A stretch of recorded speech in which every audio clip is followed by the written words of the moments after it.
Twitch and obviously on the broadcast as well. Thank you so much. We'll be back in a few moments for some more now technical announcements already. Got it all set up and ready.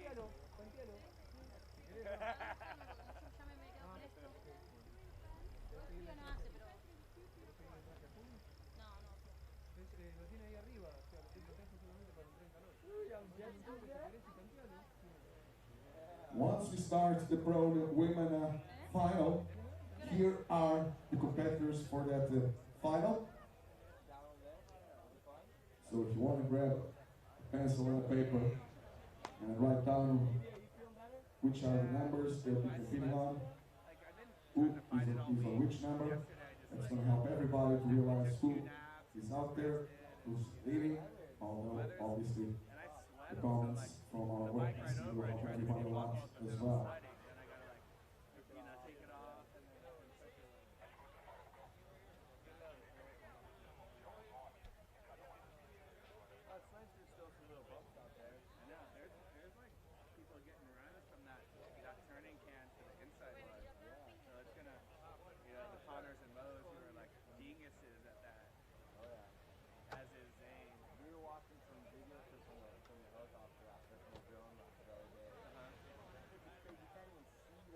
So here we go. Here are the competitors for the Pro Women Technical Race, the first race of the day.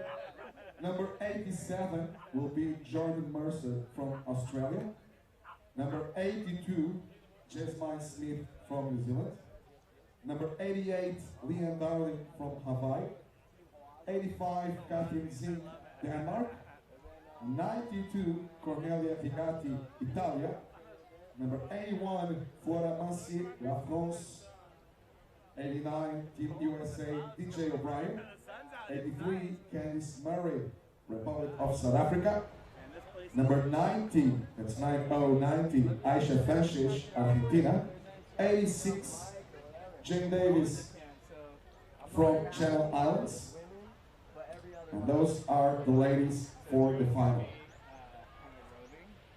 The 10 finalists. Then after that final, for the ladies, we're going to go straight into the Pro Gentlemen's Division. And here are the finalists for that race. Number 226 will be Lecky or Lecce Lansdowne from Team Australia. Number 217 will be Sam Shergold for Team New Zealand. And by the way, teams and team managers and competitors, make sure that what I'm announcing it's correct. If there's any changes, please approach the technical director. So Sam Shergold for Team New Zealand wearing 217. 228 will be Bart Shade from USA. 215, Julian Lalande, La France. 230, Anders Johnson from Sweden. Local boy representing Denmark, Christian Jutsen, number 222. Wow, that's a lucky number. 222 for Denmark. 227, Kurt Lager from Hawaii.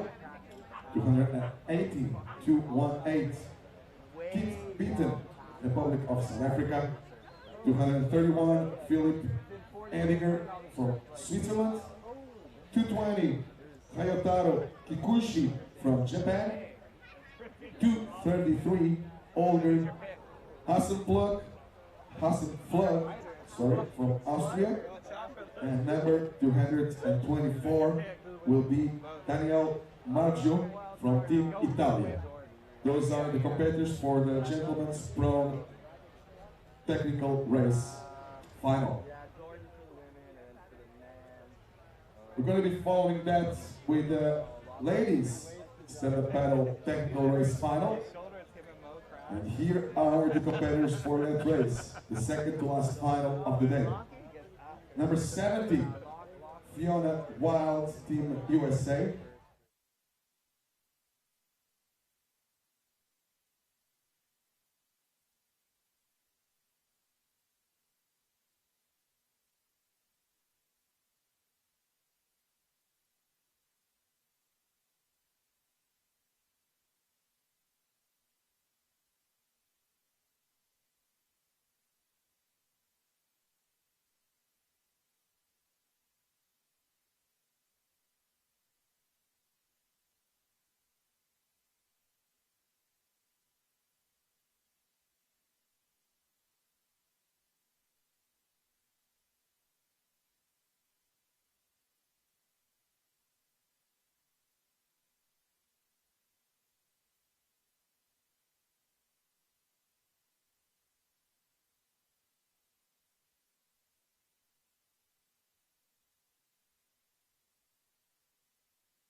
Australia.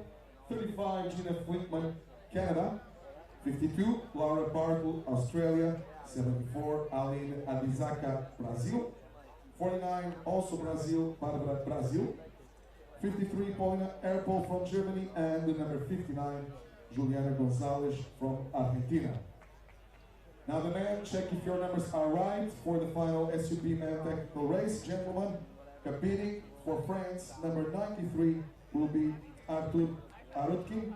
Number 167, 167, Itza Delgado, Peru.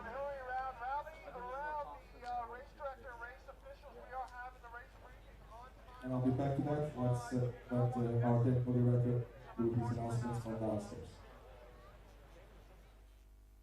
Be quiet now, so everybody can hear the race meeting. Thank you. Have a good one, everybody. Look back to that SUP man technical race list later on. Thank you.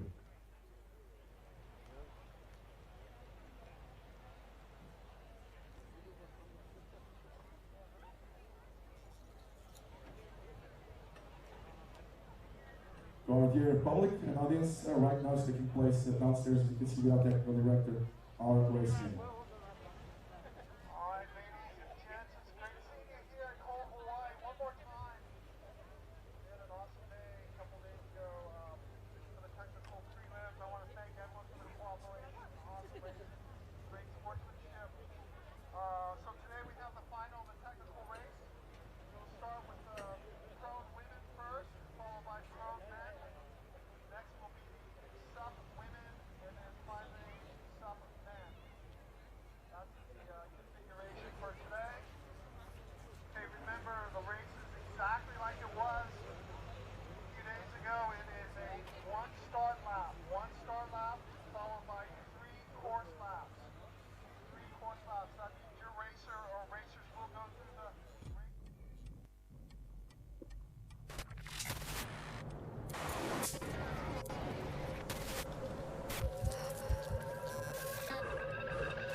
Welcome to the 2017 ISA World SUP and Paddleboard Championships Day number 6 competition. Finals day for the technical and prone men and women. Finals day for the technical SUP and men and women. I'm Bo Hodge along with Anthony Vela. We've got Drew Murrin, and on floor we're going to give you all the play-by-play exciting action of these races. And there are the current conditions as we're seeing today on this beautiful Saturday. It's about sunny, overcast combination, air temperature in the low 60s Fahrenheit and 17 degrees Celsius. The water temperature seems to be a little bit warmer than advertised right there. And we have a light and variable, kind of an offshore wind right now, but it was dead calm all morning long. And we're getting ready for our first race coming up at 12 noon. And this is going to be an exciting day, AV. We're going to have Drew Murrin. Drew, how you doing out there? Drew's taking care of business. AV, how you doing out there? Oh, here, we got Drew. Right now, conditions are absolutely very quiet. Not a lot going on in the water. And the way it winds, the flags are barely moving. We got all of our athletes out there with the race briefing right now with Barrett Tester going over courses, going over anything that could rely to anything dealing with the race course today. So technical racing is going to be happening here in just a few moments. And I'll tell you what, all the athletes are fired up for today because it's all about the medals. That's right. Gold, silver, bronze, and copper medals will be awarded today. And AV, how are you seeing today unfold? Well, we've got the paddleboard race starting first, and it's going to be tough for anyone to take down the multiple-time champion Jordan Mercer, who's won every single race she's been in. But don't count out Jasmine Smith, also Flora Monsier on the women's side for paddleboard. The men's side, we're going to see an exciting battle between Lockie Lansdowne, Sam Shergold. Those two have battled back and forth, but Sam has never won a medal in the technical race. He's won the distance race. He's placed second in the distance race, but he's never won a medal in the technical race. So he's going to be looking to get on the podium today. Well, not only Sam, but Lockie Lansdowne has never won the technical race either. You know, we've had Matt Poole, the defending champion. He's not here. Jack Bark from the United States. He's not here. Reese Burrows, Lincoln Dews has won it, and also Brad Gall. So we're going to have a very first-time winner of the men's technical. Yes, so we're going to look at the course right now, and we've got an exciting course. There are some little waves that are going to definitely play a factor into the race today. Waves. So, so we're going to also, you can see, so right now, there is a live shot of our racers briefing right now. Barrett Tester, Kelly French going over final words to make sure that everyone is on the same page. The technical races at the 2017 ISA And watch World this Sup graphic. We're going to zoom Championship, out into featuring the outer world's space. best SUP and paddleboarders and an epic course. The technical race is a 4-lap course. So there we are. that We're covers a closing in total on the distance course. of So 3.5 kilometers. Athletes start in a beach start fashion between two green start flags. At the sound of the siren, paddlers charge to the water and make their way towards the start buoy. After paddlers make a left-hand shoulder turn around buoy number 1, they will look behind them for any kind of bumper runner that will carry them into buoy number 2. Paddlers will come make a sharp 120-degree left-hand shoulder turn, sometimes 3 paddlers wide, and charge their way back towards buoy number 3. The paddlers will then make a right-hand shoulder turn and charge their way back in towards the beach. Upon arrival at the beach, the racers must go through a run transition. A caddy for each racer will be waiting to pick up their board and move it towards the exit area of the transition. Racers will then grab their board, charge their way back to the water, making a sprint towards buoy number 4. Paddlers then will make their way back out towards buoy number 6, making a left-hand shoulder turn and looking for any kind of bump or runner that the ocean may offer to increase their speed back towards buoy number 1. When laps 2, 3, and 4 are completed, the athletes make their final sprint to the finish line. The first athlete to cross the line with paddle in hand will be crowned the new world champion.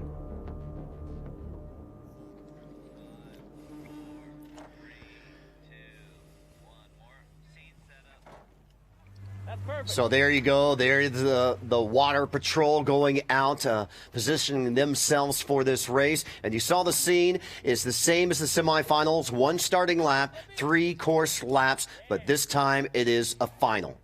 Yes, it is. And if you look to the right-hand side of the screen right there, you can see there's a little lagoon type thing where they've been doing SUP yoga and taking people out with demos. They've got the SUP polo set up over there, kind of like old surfboard water polo that we used to play over in Hawaii. And it's been plenty of action for all the spectators, for anyone. If you want to get into paddling, come down, try out some boards today while you're watching the action in the water. You can see the far outside buoy where the jet skis are. His drone is doing a fantastic job from the crew from CPH Live.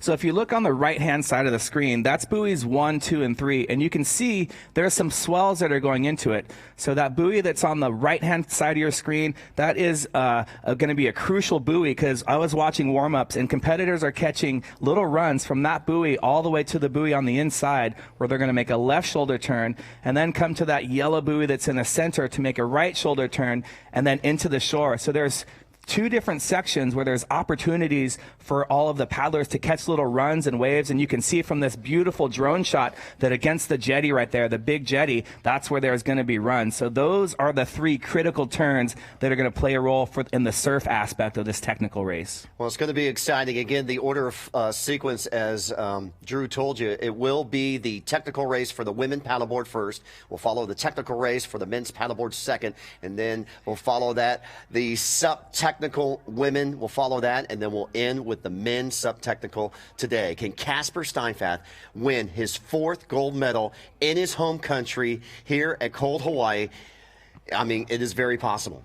It's very possible. This is Casper's sort of course, and if you look on the left-hand side of the screen, those are the buoys that the competitors are going to be those are the buoys that they have to navigate after they run.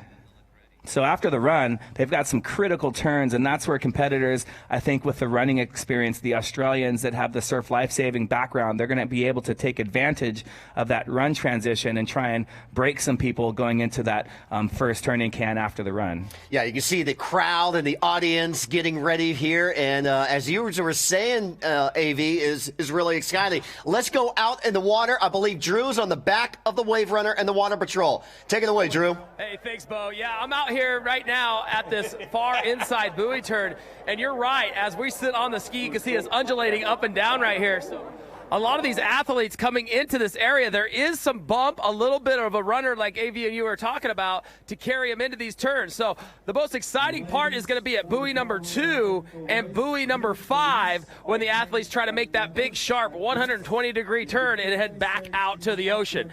The other exciting part is going to be the start, where I'll be out by the big white triangle buoy for the whole shot of this race, because I'll tell you what, you put 30 paddlers on the line and you launch them in the water at once with some of the top athletes in the world, it's going to be exciting around that turn. So back to you guys.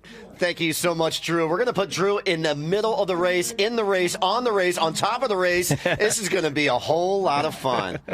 And this is awesome. We have so many different angles to bring to you guys at home. We've got from the booth in here, we can see on the screen. We've got on floor, down on the beach. We've got Drew, who's going to be everywhere. So it's going to be an exciting broadcast to be a part of, and I can't wait for the action to get started. All right, AV, as an athlete, what's going through your mind moments before the start of the women's paddleboard race? So everyone's just making their final preparations. You saw the competitors get warming up with their board handlers, figuring out how they're going to accept their boards in the transition area, deciding what to wear. It's a lot different conditions than we've had the past 2 days. A lot of them have been, cheering on the surfers. They've been cold and wetsuits all day long. Now it's their turn to race. It's their turn to shine. So, definitely wardrobe plays a big part in today's race. And also we talked about the other day, the rocks. We saw the tractor out there really sweeping. You can see this on the bottom of the screen, tons of rocks, but the tractor is down there moving rocks out of the start area and also the transition area where they jump off their boards. And there's some sharp rocks underneath the water too while they run back out through the course change. Yeah, we saw a couple of competitors cut their feet. Just figuring out how to not hurt yourself. But now it's a medal round, so they've got to go all out. There's nothing to worry about except paddling as hard as you can, running as hard as you can, and don't forget the turns. The turns are going to play an important role in today's race in both the paddleboard and the SUP. So board choice and fin choice and how much you've practiced turning, it's going to play a huge role in today's race. Taking a look at the flags and the conditions, a little light wind coming a little bit offshore, a little bit side onshore in directions, but I don't think wind's going to matter in this race early in the morning.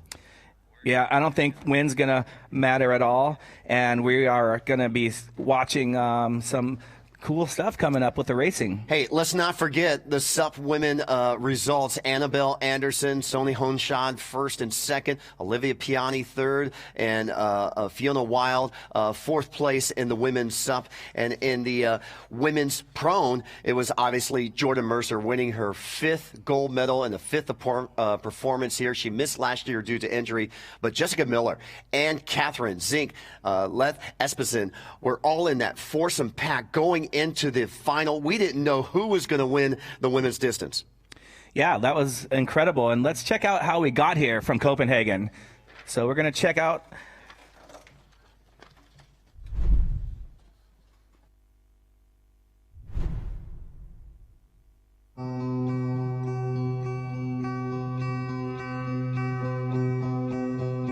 and a nice clean start there for the top of the field. Kasper Steinfeld from Denmark trying to make a move now. Can he do it again? Ladies and gentlemen, the gold medalist once again from Denmark, Kasper Steinfeld.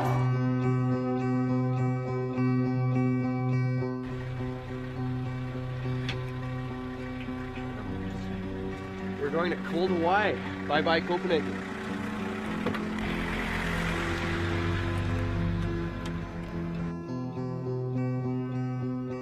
We have a long drive, but the forecast is good.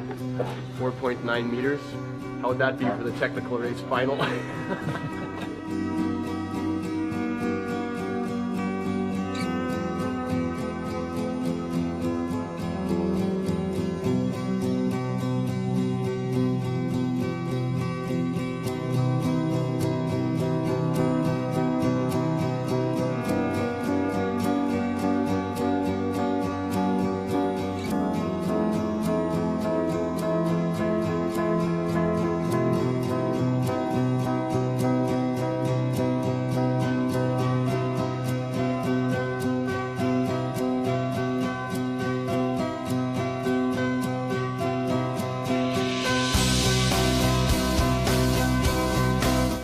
So after a fantastic day of racing yesterday in Copenhagen, we all hit the road. We drove across the Kingdom of Denmark to the west coast, to cold Hawaii, where we are now. The sun is shining, and we're ready for another adventure. Welcome to my home. Velkommen til Thy.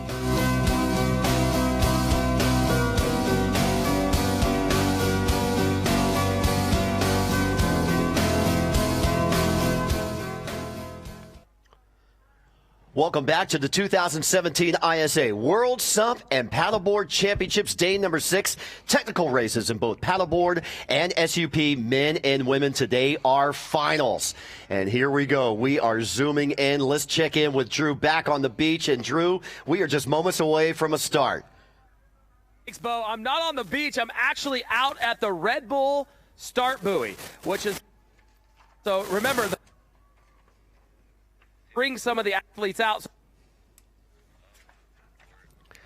Okay, we're losing Drew. He's a wave or a bump bit coming from too the far out, so we're going to get back to him. So, unfortunately, we do have a zone for him, and it's not at the Red Bull buoy. And there you see our paddleboard women getting prepared. They've got their game faces on, and there's the JM board of Jordan Mercer. She's definitely the one to watch. Well, there's Leanne Darling from Hawaii next to Jordan Mercer. You see the other ladies, and there's Miss Smith from New Zealand, and they're all getting ready for this race. It's going to be an exciting race. Yeah, number 92, third from the right. That's our Italian competitor, Cornelia Rigatti. So Cornelia placing 7th place in the distance race. And Jasmine Smith, who didn't do the distance race. Australia had qualifications. Jessica Miller did the distance race. And now we're going to see Jasmine Smith, who won her preliminary heat. Oh, it's going to be an exciting final. And for the ladies, of course, 4-time gold medal champion of this event. She missed last year due to an injury. She has never lost an individual race. That's Jordan Mercer. She's going to be the one to hunt down in this race. And Jordan Mercer will be going for her 10th individual gold medal today. Wow. That is just incredible. Like you said, she's never lost a race. She is just an incredible athlete. And that distance race was one for the record books. If you missed it, if you're tuning in right now, after you finish watching this today, go back and watch the distance race, and you'll see one of the finest paddleboard finishes ever in the history of paddleboard racing. Okay, Kelly French giving last-minute instructions. Ladies and gentlemen, are you ready? The women are ready. We're getting ready for a start of the 2017 Technical Women's Paddleboard Final, and they're underway. Yes, and it's a fair start, and you see right away that's Jordan Mercer on the multicolored board on the right-hand side, still in the prone position. And we see in that green board that's going to be Jasmine Smith from New Zealand. And Flora Monsier from France also out there. Flora was 3rd place in the technical race last year in 2016. She was 4th place overall in the distance race earlier in Copenhagen. So that front pack, that's Jordan Mercer, Jasmine Smith, Flora Monsier, and the Danish competitor Catherine Zink-Leth Espensen. Well, it's going to be an exciting, and this was pretty much, you know, what we saw from the get-go from the distance race. And, you know, when we saw the semifinals just the other day when they had to qualify into this final, you know, some of these girls weren't going out hard, but I think they're going to go out really hard on this first lap. Yes, this is the finals. There's nothing else to save yourself for. This is the last individual race. They also have the relay coming up tomorrow. But from right to left, you've got Jordan Mercer on the right-hand side. Then you've got Jasmine Smith on the green board, and that looks like it's going to be Flora Monsier and then Catherine Zink-Leth Espensen on the top of your screen. So they're side by side, neck and neck going into the first turn. Let's check in with Drew. Drew, do you have a good sight of these ladies coming towards you?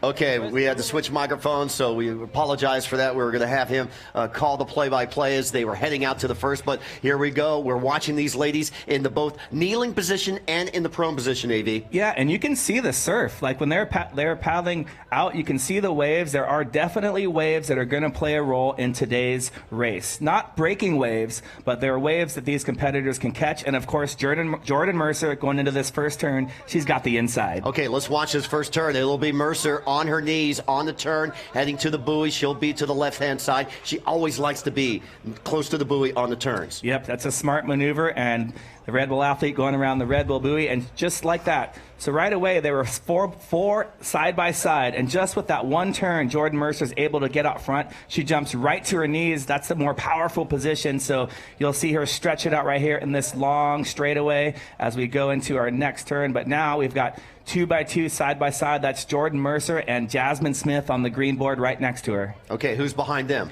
So that is going to be on the yellow, kind of fluorescent yellow board. That's Flora Monsier from France. And then the orange board, that's the Danish competitor. The surprise from the distance race, Catherine Zink Lef Espensen. And she's making a move right now. Oh, yeah. We saw in that distance race, she wasn't holding back. She's like, yeah, I'm not just going to sit around and try and get third. She went out to win this. And for a while, she was out in front coming into the home stretch for the distance race. Okay, Smith and Mercer heading towards that left-hand turn at this yellow buoy. They'll be making a left-hand turn, and then one after that. So this turn right here, in my opinion, is the money turn. So after they round this buoy, I was watching competitors in warm-up get little runs from this buoy all the way to the inside buoy for that next left-hand turn. So you can see the bumps behind. Now they're going to navigate a little closer to the jetty because the waves are a little bit bigger and a little bit easier to catch by the jetty. And then they're going to be heading to a left-hand turn for that next buoy. You saw in that drone shot, that is the perfect angle and direction that where the swell is going to. Yep, it's absolutely perfect, and you'll see Jordan jump to her stomach right there, Jasmine Smith choosing to stay on her knees, and Catherine holding down third right now, and Flora Monsier currently in fourth, and then behind them looks like Leanne Darling from Hawaii. Team Hawaii in fifth place, trying to keep up with that lead pack. She's doing quite well. She's kind of in between packs right now. Yeah, she's going to do her best to try to make up. You can see Jordan having a look at the rest of the pack, and Catherine Zink Lef Espensen with a great turn right there. She pulls ahead of Flora Monsier. I was talking to Leanne this morning on Big Pier. We were meeting out there with Kirk Lager, and I said, Leanne, booties or no booties? She goes, booties the other day, but it's a little bit warmer. No booties today. Yes, definitely a little bit warmer. Beautiful day here today in Wilpur, so we're really excited to have this racing now. That left-hand turn goes into this right-hand turn, and now they're going to have a second opportunity to catch waves. So there's those two sections where there's opportunity for the competitors to catch waves. So this is the start lap, and then followed by 3 full laps after this. All right, Mercer trying to pour it on. Jasmine Smith keeping up, and we see our French and our Danish paddlers kind of breaking away and off this pack. Yes, they are breaking away, and you can see Jordan on her stomach right now in the prone paddling position. She's resting for the run. Jordan is a fantastic runner. She jumps up a little bit right there just to take advantage of the opportunity of these little waves on the inside. But you're going to see Jordan, I think, is one of the quickest runners and is used to this style of racing with the run transition. Okay, they're coming in, AV. Here we go. Cheer them on as they come to the beach. This is the end of the start lap. They have 3 course laps remaining, 5 minutes, 10 seconds. Great timing by these women. Great timing, and the competitors behind got a little bit of a wave, and here's where the board caddies, they have their work cut out for them. So we saw Troy Pease from Australia getting Jordan's board, and look at Jordan's stride, look at her run. She is an incredible runner. But right behind Jordan we see Jasmine, who's also surf life-saving competitor, and there's Mercer on the right, Smith on the left, and they're off for their first full lap coming up. All right, France, Flora will be third, Catherine from Denmark will be fourth, and it looks like Leanne Darling from Hawaii will be in fifth in the transition. And there, right there, we see that's Cornelia Rigatti from Italy. And Bo, we've been talking about the team points. You and I were going through it earlier today and checking them out. So valuable team points are going to be earned as well. Let's go down to the beach with Drew Murray. Drew, take it away. Hey, thanks, Bo. I'm out here right now sitting at buoy number 5 as you see Jordan Mercer going out to start her first lap. Now, buoy number 5, there's quite a bit of bump coming into this buoy, so this buoy turn can be very, very exciting coming in. We just had a wave come over the back of the jet ski. It was about a 3-footer, so they're out there as these athletes make this right-hand shoulder turn here in just a couple of moments. They'll start looking for that little bit of bump to carry them in, just a little bit of speed to maybe give them a little bit of a break going into this boon. And here comes here comes the Aussie competitor heading right at buoy number 5. Back to you, Bo. Okay, we got Mercer heading towards you. We also had Jasmine Smith. They've broken away from the pack. How's their technique as they come towards you? Is Mercer trying to break away from Jasmine? Okay, I guess Drew couldn't hear that one that time, but it looks like Mercer's trying to get rid of Jasmine right now. Yeah, you know, Jordan's going to take advantage of any opportunities that she has to catch little bumps, and you can see they turned even at the buoy, and like Drew was just saying, there are little runs, there are little bumps, and there is a bump enough for Jordan to get a 3 board length lead going into the second turn of the first full lap. Well, this is totally different tactics from what we saw in the semifinals. These ladies were hanging together, even totally different tactics we saw in the distance race. Why? This is a totally different race. This is the final. This is for the gold medal. This is for the World Championship of the International Surfing Association Tech Race here in cold Hawaii, Denmark.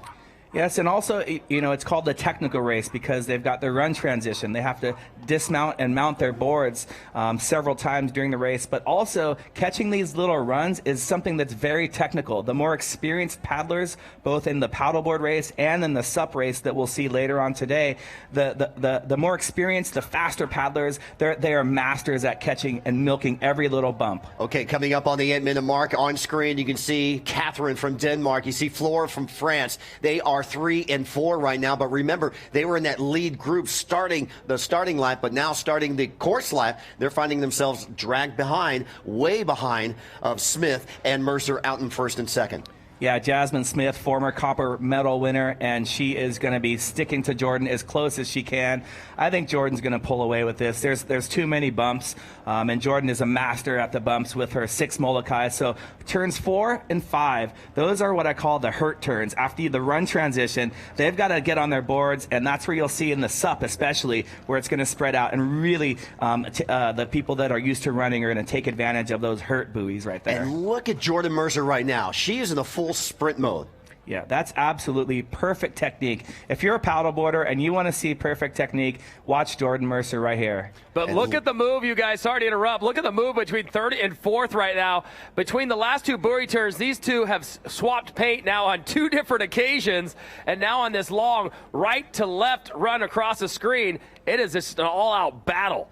Well, yeah, the battle for third place there, that's between bronze and that's between copper. That's Catherine in the lead right now. Flora is keeping stroke to stroke with Catherine, but it looks like out in our leaders, Jordan Mercer paddling for a mission, not for herself, for her uncle, who passed away just a couple of days before she came on this trip to compete out here. Dean Mercer, they just had the paddle out over on the Gold Coast for Dino, and I know she's on a mission for Dean, Uncle Dean. Oh, yeah, and all the great Ironmen were there to support him. You saw the likes of Caius Hurst, who's now working on the America's Cup. You saw Phil Clayton. You saw Stephen King. You saw all of the legends there to support. Guy Leach as well. There were so many guys. And on the first full lap, Jordan has said, you know what, gals, I'm just going to go out to a lead. I'm going to give it everything I have. I'm not going to wait till the end like she did in the distance race. She now has more opportunities to take advantage of the surf. And these little rollers, you can see on the left-hand side, the race is for third. France currently trying to hang with Australia. Those are the top 2 teams in the overall points. So big points differential between third and fourth. So on the right-hand side, that's Catherine from Denmark. On the left, that's Flora from France. All right, coming in for that final run, you just saw Team Hawaii with Leanne Darling heading out around that buoy for 5th place. And there's 3rd and 4th on screen right now. But coming in towards the beach, that is 1st and 2nd. We see Jordan Mercer. We see Jasmine Smith making their final approach. This will be course lap number 1. They have 2 more full course laps right after this. Yes, and look at Jordan just accelerate right there. It was just a little bit of a bump, but enough to get her a little run. On the right-hand side, Jasmine trying to take advantage of this little run. And there's Troy Pease right there, the Australian board caddy. He's pointing, okay, right here, Jordan. You can see her take a little rest. She's going to jump off her board. And look at her running technique. She digs her toes into the sand, and she accelerated right there. Oh, she is just on fire. She is a former Nutri-Grain Iron Woman champion. She is a 4-time champion at this event. She is a 6-time Molokai to Oahu champion, and she just powering through this race. Yes, and check out Jasmine as well. She's got a little smile on her face because she knows she has a gap between 3rd and 4th. And Jasmine, a fantastic runner in her own right. You can see the arm pumping motion. That sand is thick, but they're making it look easy. Jasmine Smith, a copper back in 2015 saw you lead it. Here we go. Catherine from Denmark coming in third. Here we go. Chirmon Fleur from France leading in the team. She wants to keep France up on top. And you can hear the Danish crowd cheer on Catherine, and she's soaking it in and accelerating through this run. That's at third place right there, Catherine from Denmark. All right, let's check in with Drew. Drew, what can you report from the outside? I'll tell you, I'm sitting right now at the re-entrance zone of the chicane, and what you're noticing is, if you saw Jordan Mercer, her glide from when she launched her board into the water was almost about 15 meters before she took a stroke, so she got a really good breath of air there as she then started to pick up her prone stroke and now making her way back into buoy number 5. So that was a very vital entrance for her. Jasmine Smith practiced the same type of technique there with a nice glide as well, trying to exert just a little bit of extra rest time before they take on their second lap here, you guys. Back to you. And Drew, how excited is this crowd for Catherine in third place right now? I'll tell you what, when Catherine came through the chicane, you could hear it all the way out on the water. The horns are blasting, and I'll tell you what, wouldn't it be amazing if Denmark, for the country, if Catherine could take home the bronze medal for them. And here she comes into that buoy turn here. And ladies and gentlemen, this is far from over. We still got a couple laps, but she's keeping it very, very exciting down here. All right, thanks a lot, Drew. And AV, you know, we've seen anything is possible. We've seen missed buoy turns in past races, and we've seen, you know, something of the unexpected. So don't count anything like that. Let's go back down to the beach with Anne Fleur.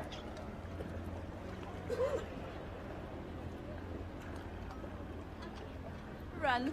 And it's quite exciting. We have some Danish people that traveled 300 kilometers to come watch and support this race. How incredible would it be to have Catherine on the third podium today? Yeah, it would be amazing. We would love to see that. How much do you like stand-up paddling and prone? You like it? Do you like it? Do you like the competition? Yes, he does. How cool is it for you guys to have this event here in Denmark and in Hawaii? It's really great. It's so nice to see so many people here. It's really nice that. Yeah, it's totally cool. We can make this event in Denmark because it's not Hawaii degrees, but it's super cool and fantastic. We have this environment here. And of course, we're going back to the race, and we'll be cheering for Catherine. Yeah, of course. Go, Catherine! All right, thanks a lot, Anne Fleur. And 14 minutes, 28 seconds into this race, and it's a very exciting race, AV. Yeah, and just before this shot, we saw Jane Davies from Italy making her run through the transition. Also want to point out Aisha Sanchez from Argentina out there as well, as Candice Murray from South Africa, and DJ O'Brien representing the United States of America, and also Leanne Darling, who we talked about, who's currently in 5th place just behind these 4 girls. And there's our leader, Jordan Magic Mercer. Well, I tell you what, we saw Jordan Mercer paddle her way to a gold medal on a broken board. Yes, that board she's on right now, that JM Paddleboard, and those lucky stripes that she always has on this board, was unlucky in the travel, and it buckled. And when you hear when a board buckles, it had broken in half. And Team Australia worked tirelessly through the night before the distance race, to patch that board to make it airtight and for her to compete in. Yeah, and also a couple of guys from another team, I think from the team from England, helped her out as well. And just, great camaraderie between all the teams. And that board is for sale. So if anyone wants a piece of history, you can purchase Jordan Mercer's board. I tell you what, AV, let's check in with our friends from cold Hawaii.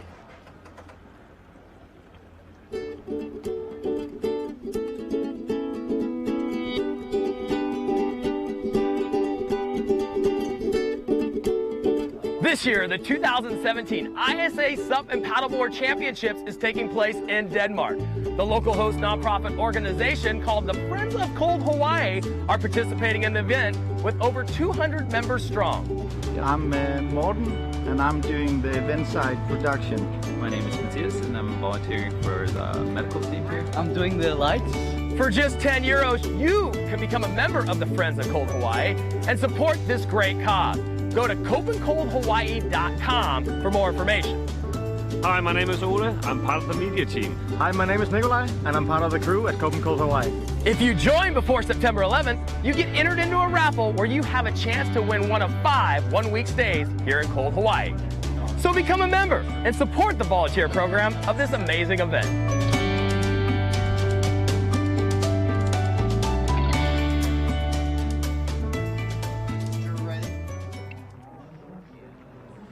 Welcome back to the 2017 ISA World SUP and Paddleboard Championships, and there's Jordan Mercer through the chicane, leading after course lap number 2. She's in her final lap. And Drew, what can you tell us down on the beach? I'll tell you what, Jordan Mercer extending her lead even further over second place. And watch this glide as she launches back into the ocean. She'll pick up her stroke. And after talking with her coach, Troy Pease, this morning, he said, Jordan really starts to turn it on her last lap. So watch for an extremely fast lap time coming up here from the young Aussie. Back to you. Thanks, Drew. We see Jasmine Smith now making it through the chicane, and Jordan's already out in the water. And if her fastest lap is her last lap, I don't know what she did for her first 3 laps because they were just outstanding. Yeah, and you can see Jasmine Smith just smiling. That's her dad. Gary Smith is her handler. And you saw Jordan on her skim. The skim is where you take your board and you skim across the water. She skimmed straight to her knees on that lap that on that skim that we just saw. Very difficult to do, but that's the skim that's going to allow you to get into your faster stroke. So Jordan is increasing her speed with each lap. All right, Drew, here comes Catherine and also Flora. I'll tell you what, look at the crowd go crazy for Catherine from Denmark. And I tell you what, she's holding on to the bronze medal at this point very, very handily. So one more lap to go, and Team Denmark might be taking home a bronze medal here in the women's prone. This could be very, very exciting. And look at her enter the water here. Absolutely textbook entrance by the young Danish girl. Yeah, and who's the caddy out there for Catherine? Yeah, that's Oliver we saw in the SUP surf division. And you saw Catherine jump straight to her knees on her skim. That's very, very difficult to do. But she's been training. She's been preparing this race and the distance race, the biggest races of her lives. And she is performing in front of her home crowd. And I love how much you can just hear them cheering. You can feel the energy even through the camera. Okay, it hasn't changed. Jordan Mercer going for her 5th gold technical world championship here at the ISAs in Denmark, in Copenhagen, and also in cold Hawaii. We're in our final day of technical races. Don't forget the men's paddleboard coming up after this, and then we have the SUP, the SUP women's technical, and then finally the men's technical SUP, all coming up this afternoon. Yeah, and we just saw a race between DJ O'Brien from the USA. She was on that yellow board, and also Candice Murray from South Africa. So Jordan's out in front, but all the other ladies are racing for valuable points for their team, and there is Jordan Mercer, Magic Mercer they call her. She's going for her 10th victory in a row over the years. She missed last year, like we've talked about, due to injury, and she's been training for this and preparing for this. She didn't race in Molokai this year just so that she can be ready to dominate here, as she has a look over her shoulder. Yeah, she's taking a look. Where is the rest of the field? And there they are. There's 3rd and 4th. There's Jasmine heading back out to the outside on her final lap. Yeah, and you can see the swell, and especially when we get to the stand-up paddlers, they're going to be taking advantage of all those little runs. So it's not as flat as it may seem from the drone shot. You can see with this beautiful camera work right here, as Flora Monsier from France makes her way around the buoy. But it seems like Catherine Zink-Leth Espensen is just feeling the energy of the crowd and letting it help her to pull away. And I think she's gaining a little ground on Jasmine Smith. I think you're right about that. There's DJ O'Brien number 5 right now. Catherine Zink has actually closed the gap on second place. Jasmine Smith, not by a whole lot, but by enough just in the first half of this lap. So watch Catherine really start to turn on. She looked very, very subdued and very strong coming out of buoy number 5. Thanks, Drew. Go ahead, AV. Oh, I was just saying that that was a race coming in. DJ O'Brien was coming in on the right-hand side, racing with Candice Murray, and we also saw Leanne Darling, who's holding down 5th place currently. Well, after the distance and the sprints in Copenhagen, New Zealand was leading in the teams. After the SUP surfing, France has moved up into the #1 spot. Australia was 3rd after the sprints and distance. They moved up to #2 after the SUP surfing, and this could be Australia's day with their heavyweights in both the paddleboard and in the SUP to possibly move into the lead. But France is going to do everything, and New Zealand's trying to regain that lead. And don't forget about Hawaii. They're in 4th place after yesterday's competition. So we talk about Australia in the paddleboard. Of course, Jordan Mercer out in front. most likely going to win the gold here. Obviously, Lackey Lansdowne on the men's side, but France qualified all 4 of their stand-up paddlers, both with Arthur Rukin, Tituan, and then, of course, we saw Amanda Chazot do a fantastic job in the sprint and distance, and then Olivia Piana as well. Australia only qualified 3 of their stand-up paddlers, so they're going to have to maximize their points in the paddleboard because they only have 3 of 4 as going into the SUP race. And there's Jordan Mercer having a look, and she is just having a textbook race right there. And we see Catherine Zink-Leth Espensen from Denmark coming around that turn, and right behind her, that is Flora Monsier from France.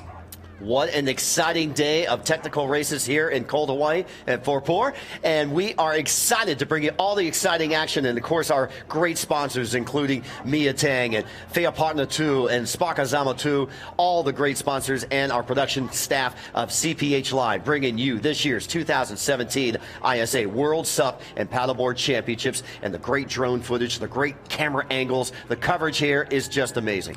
Yeah, and what's really impressing me about Catherine is the amount of time she's spending on her knees. That is the more powerful stroke. That's the more difficult stroke to do long lengths. She's going to jump to her stomach just to make the turn. You see her dig her left foot in to act as a rudder to execute that turn, but spending that much time on your knees takes a lot of training. Flora going for the knee turn. She needs to scoot back on her board a little bit more to execute that turn quicker. But Catherine Zink-Leth Espensen is currently in 3rd place, and the crowd is going to go wild once again. And there is Jordan Mercer. Ladies and gentlemen, your 2017 Technical Women's Paddleboard Champion, Jordan Mercer, is on the beach, crossing the finish line.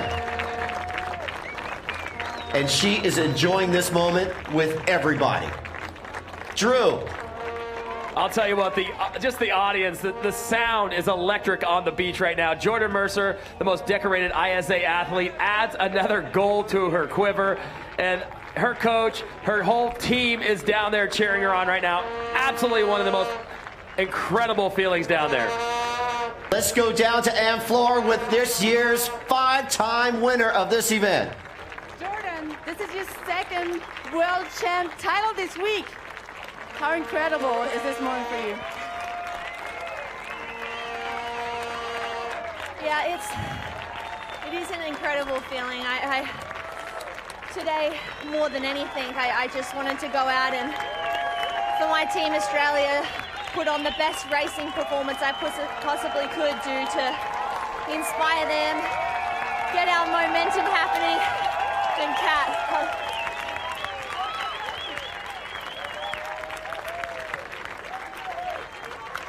Right now, you're seeing Jordan Mercer. Congratulations. She's overwhelmed with emotion. She wants to hug each and every athlete as they come across the line. And here comes Flora for 4th place. She'll win the copper medal for Team France. Yeah, Flora Monsier with 2-4. She really had an excellent race and is going to earn some points for Team France, who's fighting for that overall championship. And the other paddlers coming in, those are important points as well. So you see DJ O'Brien on the left-hand side was just making. There's Leanne Darling currently in 5th place, just outside of the medal. So Hawaii coming in 5th place with Leanne Darling. And Leanne Darling back-to-back 5th place in Fiji last year. She was 5th, and Sayulita, she was 6th. And Team Hawaii will gain some valuable points with Leanne's finish here. Yeah, Leanne Darling, you can see just stoked to be here and having a great finish. And look at her just smiling. She's like, yes, my competition is over for the day. I enjoyed being out there with all these amazing women. And the level of paddleboard for the women's side is just incredible this year. Let's go back down to the beach with Ann Flora. Catherine, being Danish, here in Denmark, on those World Championship, I guess it's now time to pop the champagne. Yeah, of course.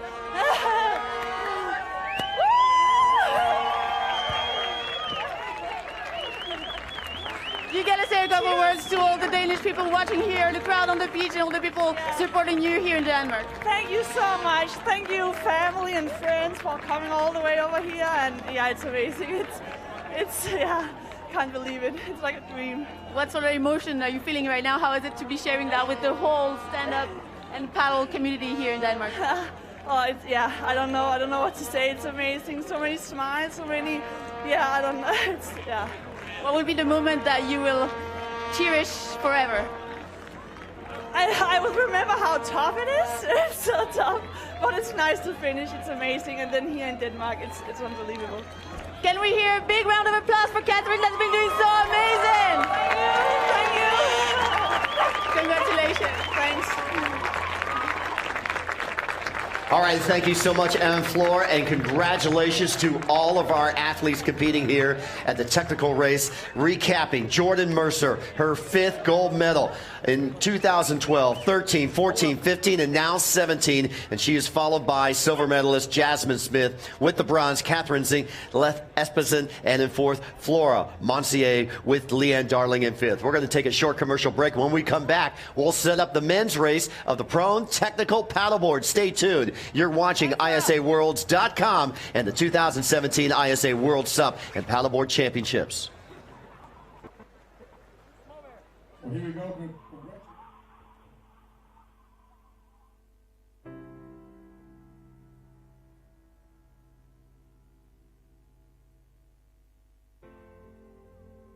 Jeg kan huske, da vi tog beslutningen om at flytte herop. Det er sådan en beslutning, hvor man siger, lad os bare gøre det, så må vi se, hvad der sker. Først efterfølgende begynder man at tænke, hvad med dine venner? Hvad med dit erhverv? Dit arbejde? Efter min uddannelse ville jeg gerne arbejde i en international virksomhed, hvor jeg kunne bruge mine færdigheder inden for sprog og markedsføring.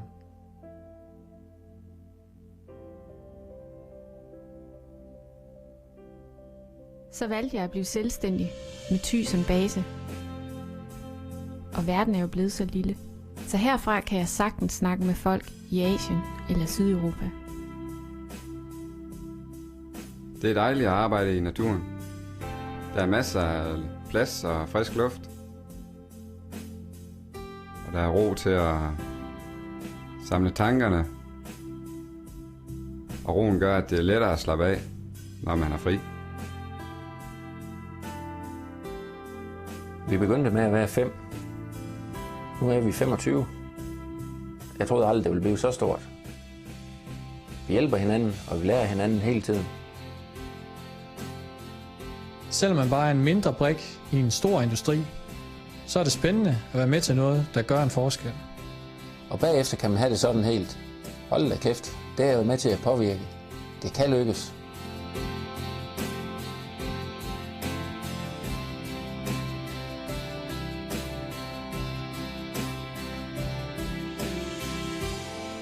Jeg er ofte ude på kundebesøg rundt i hele landet. Så turene hjem vestpå tager for det meste lang tid. Men når jeg runder det sidste sving, hvor man kan se ud over Hanstholm-reservatet, kan man pludselig se, at solen ikke er gået ned endnu. Det er som om dagen blev lige lidt længere.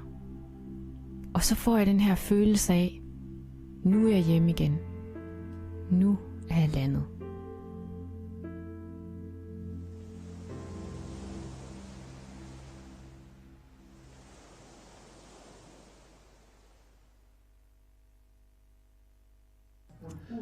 Welcome back to the 2017 ISA World SUP and Paddleboard Championships. And we have just concluded our first of 3 exciting World Championship races. And congratulations to Jordan Mercer winning her 5th ISA gold.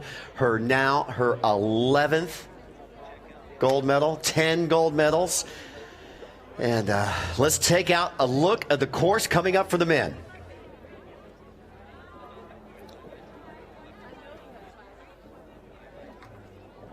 All right, let's redirect here and let's take a look at the highlights of the women in their technical race. So right away here you see them in a nice low athletic stance and on the gun. All the competitors jump straight to their stomach except for Catherine Zink, Leth Espensen straight to her knees, and this is the exciting start. And right there, the pack is bunched up. Isa Sanchez in there, Cornelia Rigatti from Italy, Jane Davies as well. And that's the first turn right there where we saw Jordan Mercer take her for the lead. And Jordan's trying to break this field, and it came here in that sprint of the first chicane. Yeah, as soon as she dismounted her board, the handler, and you can see Jordan's perfect run technique, arms moving, legs digging, and here's where the rubbin is racing right there around the buoys, and it's just going to keep getting more exciting throughout the day. And Jordan Mercer just full-on sprint during this whole course. Full sprint mode and making that turn. You see the battle for third, Flora and Catherine side by side. Catherine getting a little bit in front, and here's Jordan sprinting once again, as is the board handlers. Oh yeah, Jordan Mercer was on a mission for her uncle, Dean Mercer, and for herself and for her team to go back-to-back gold medals. Yes, and Catherine right here can hear the crowd every single. She's trying to hold her smile in, but with the crowd cheering that much, and there is yours champion. Not even a sprint to the finish line. She's enjoying the moment, and well deserved for Jordan Mercer. What an incredible champion. She trained so hard. She's such a great ambassador for the sport, ambassador for her country, and an ambassador for the ISA. She looks like a politician shaking everybody's hand running for office. Is she the next Prime Minister of Australia? Oh, and she's giving a little high five to the little babies, and what a great smile. And Jordan is stoked. And who can be more stoked than Catherine Zinkleff Espensen? She held up #1 because she lives in the #1 country here in Denmark. The host country, and she even popped a bottle of champagne for her celebration. A bronze medal at the 2017 ISA World Championships here in her home country. Yes, and you can see who's the first person there to give her a hug, Jordan Mercer. She popped the champagne, so hopefully that will be coming up to us. All right, let's set up the technical race here for the men's technical paddleboard.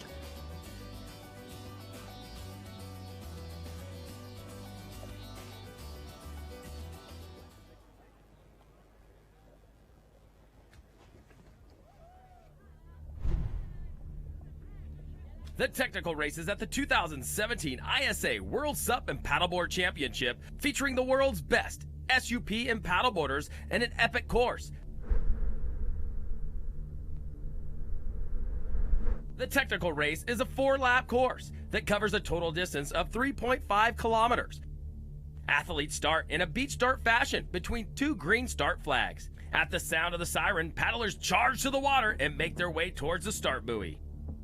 After paddlers make a left-hand shoulder turn around buoy #1, they will look behind them for any kind of bumper runner that will carry them into buoy #2. Paddlers will come make a sharp 120-degree left-hand shoulder turn, sometimes 3 paddlers wide, and charge their way back towards buoy #3. The paddlers will then make a right-hand shoulder turn and charge their way back in towards the beach. Upon arrival at the beach, the racers must go through a run transition. A caddy for each racer will be waiting to pick up their board and move it towards the exit area of the transition. Racers will then grab their board, charge their way back to the water, making a sprint towards buoy #4. Paddlers then will make their way back out towards buoy #6, making a left-hand shoulder turn and looking for any kind of bump or runner that the ocean may offer to increase their speed back towards buoy #1. When laps 2, 3, and 4 are completed, the athletes make their final sprint to the finish line. The first athlete to cross a line with paddle in hand will be crowned the new world champion. Well, there's the course, the same course that the women have gone through, and Australia has their 4th individual gold. Jordan Mercer with both the paddleboard distance and technical. Lockie Lansdowne is going to try to match teammate Jordan Mercer in this. And don't forget, yesterday, Shakira Westorp won the women's SUP surfing division. So Australia collecting a lot of hardware. Yes, Australia, that's all they do is collect gold medals. They lead the medal count, of course. They had 24 gold medals leading up to this event, 50 total medals leading up to this event, and just collecting more and more throughout this 2017 edition of the ISA SUP and Paddleboard World Championships. Let's go down beachside. Drew, are you tuned in? What are you seeing amongst the men as they get ready for their race? Well, right now you see Lockie Lansdowne from Team Australia making his way to the water, kind of filling things out. And I had a chance to catch up with him pre-women's race, and I was talking with Lockie, and I said, Lockie, what do you think what do you think of the conditions out there? And he says, Drew, this is just a power race. Not a lot of strategy. It's just going to be pulling all the way through. And I asked him about his #1 competitor, Sam Shergold from New Zealand. He said, you know, Sam is actually on maybe a little bit better equipment for this type of course and these type of conditions today, due to the fact that his board is a little flatter on the bottom, allowing him to skirt those turns just a little bit quicker. So we'll all see coming up in this contest. Back to you guys. Thanks so much, Drew. And Lockie Lansdowne, back-to-back silver medals in Sayulita and Fiji. So he's looking for gold. He's hungry for gold. And he's also paddling with someone in mind. And on his board, he has Brad Waterhouse, recently passed away from Ireland, and family friend. And, you know, it's days like this and moments like this that drive you to your ultimate goal. Yeah, Lockie Lansdowne really is inspired, not just by Jordan's performance, but by the loss of a friend. And Lockie's got a secret fin, so I'm not at liberty yet to discuss secret fin, but Lockie's board, like Drew just talked about, you can see the wide tail, the board on the right, that white board, and then you can see on the left-hand side, that's a narrower tail. All the way on the right-hand side, that's another narrow tail, and then the red one, it's narrow. So those narrow tails, those are more of a distance board. In order to execute those buoy turns, you'll see Sam Shergold step to the back of the board on his knees, and that square tail will allow him to pivot off of that. Lockie can't do that because he's got a pintail nose, but he's got a special fin that will help him turn. And Lockie's coming off an amazing summer, a great performance over at the Maui, the Molokai. He won the Hawaii State Paddleboarding Championships at the Duke Ocean Fest. He went on to California to win the Catalina race, the 32-mile race. He got a specially made wetsuit for this event, and it looks like, you know, he's coming into Denmark in top form. Yeah, so he went over there, and Buell Suits said, we're going to make you every single suit that you want. They took his measurements, and he had about 3 different suits that he was trying and figuring out what to wear. And Lockie's gotten second in this event the previous 2 years, so he's really trying to get that gold. Lockie Lansdowne, winner of the distance race, he's trying to go for the double to match his teammates Brad Gall, to match Reese Burrows, and Lockie Lansdowne now going for the double. Don't forget about Matt Poole last year. Also, hey, the man who wins gold in this race will be a first time for anybody because we don't have any of our past champions, as you said. Brad Gall in 2012 in Peru. Lincoln Dews won in 2013 down in Miraflores. Reese Burrows over in Nicaragua. Jack Bark for Team USA won in Sayulita. Matt Poole for Team Australia won down in Fiji. So one of these men, it could be Sam Shergold, it could be Bart Shade, it could be Julian Lelaine, it could be Anders Johnson, Christian Johnston, Kurt Lager, Kit Beaton, Philip Heiger, our Japanese Kikuchu, Hassenflug from Austria, and Margio from Italy. Yeah, and also Lockie Lansdowne's the only returning medalist with 2 previous silvers in the technical. Nobody else in the field has ever won a medal in the technical race at the ISA SUP and Paddleboard World Championships. So not only are we going to crown a first-time gold medalist, but we're also going to crown 3 other medalists who are going to win their first ever medal in the technical paddleboard race. Yeah, Kurt Lager, 10th place last year in Fiji. Anders Johnson for Sweden, 15th place last year in Fiji. Julian Lelaine from France, 8th place last year in Fiji. And Sam Shergold, back in Sayulita, he was out of the medal count. He was 7th place. So it's great to see all these guys back in, and we're getting ready for a lineup.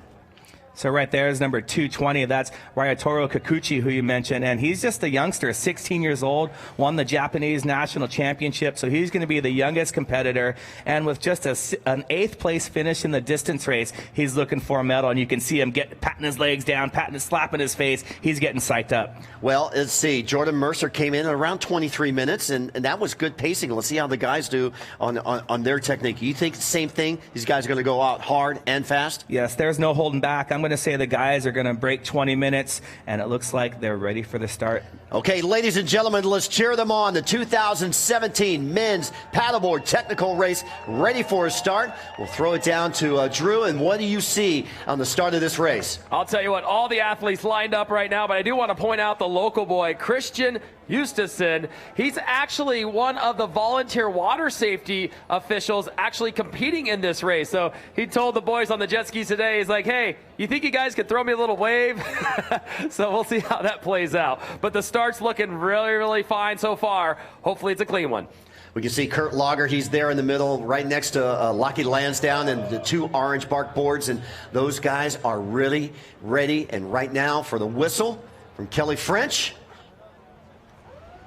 And we're underway.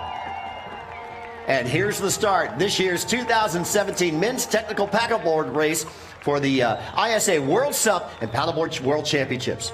So we see that orange board right there, Lockie Lansdowne, and he's getting to the front on his prone position, and that's very difficult to do. That's not as fast as a knee paddling, but Lockie, he has a look back. He's out in front. The early lead with, you can see how far up on his on the board he is, and Lockie Lansdowne, he really wants this gold medal. All right, he's kind of leading that big pack, and they're heading out towards that outside buoy. Let's check in with Drew. Drew, they're coming towards you. What do you see? Hey, it's a really fair start so far, but Lockie Lansdowne put a lot of power into this initial start, but really packed tightly in this initial run here as everybody just vying for a little bit of position and trying to spread out a little bit further going into that white Red Bull buoy. Back to you. Yeah, great drone shot from CPH Live giving us these actions, and it's kind of like this bird flying of V's out there of these paddleboarders. Yes, they're definitely executing the flying V perfectly right there. And you can see both guys, that's Julian Lelaine and also Sam Shergold, they're side drafting Lockie Lansdowne. So you can draft directly behind somebody, or you can be just off to the side.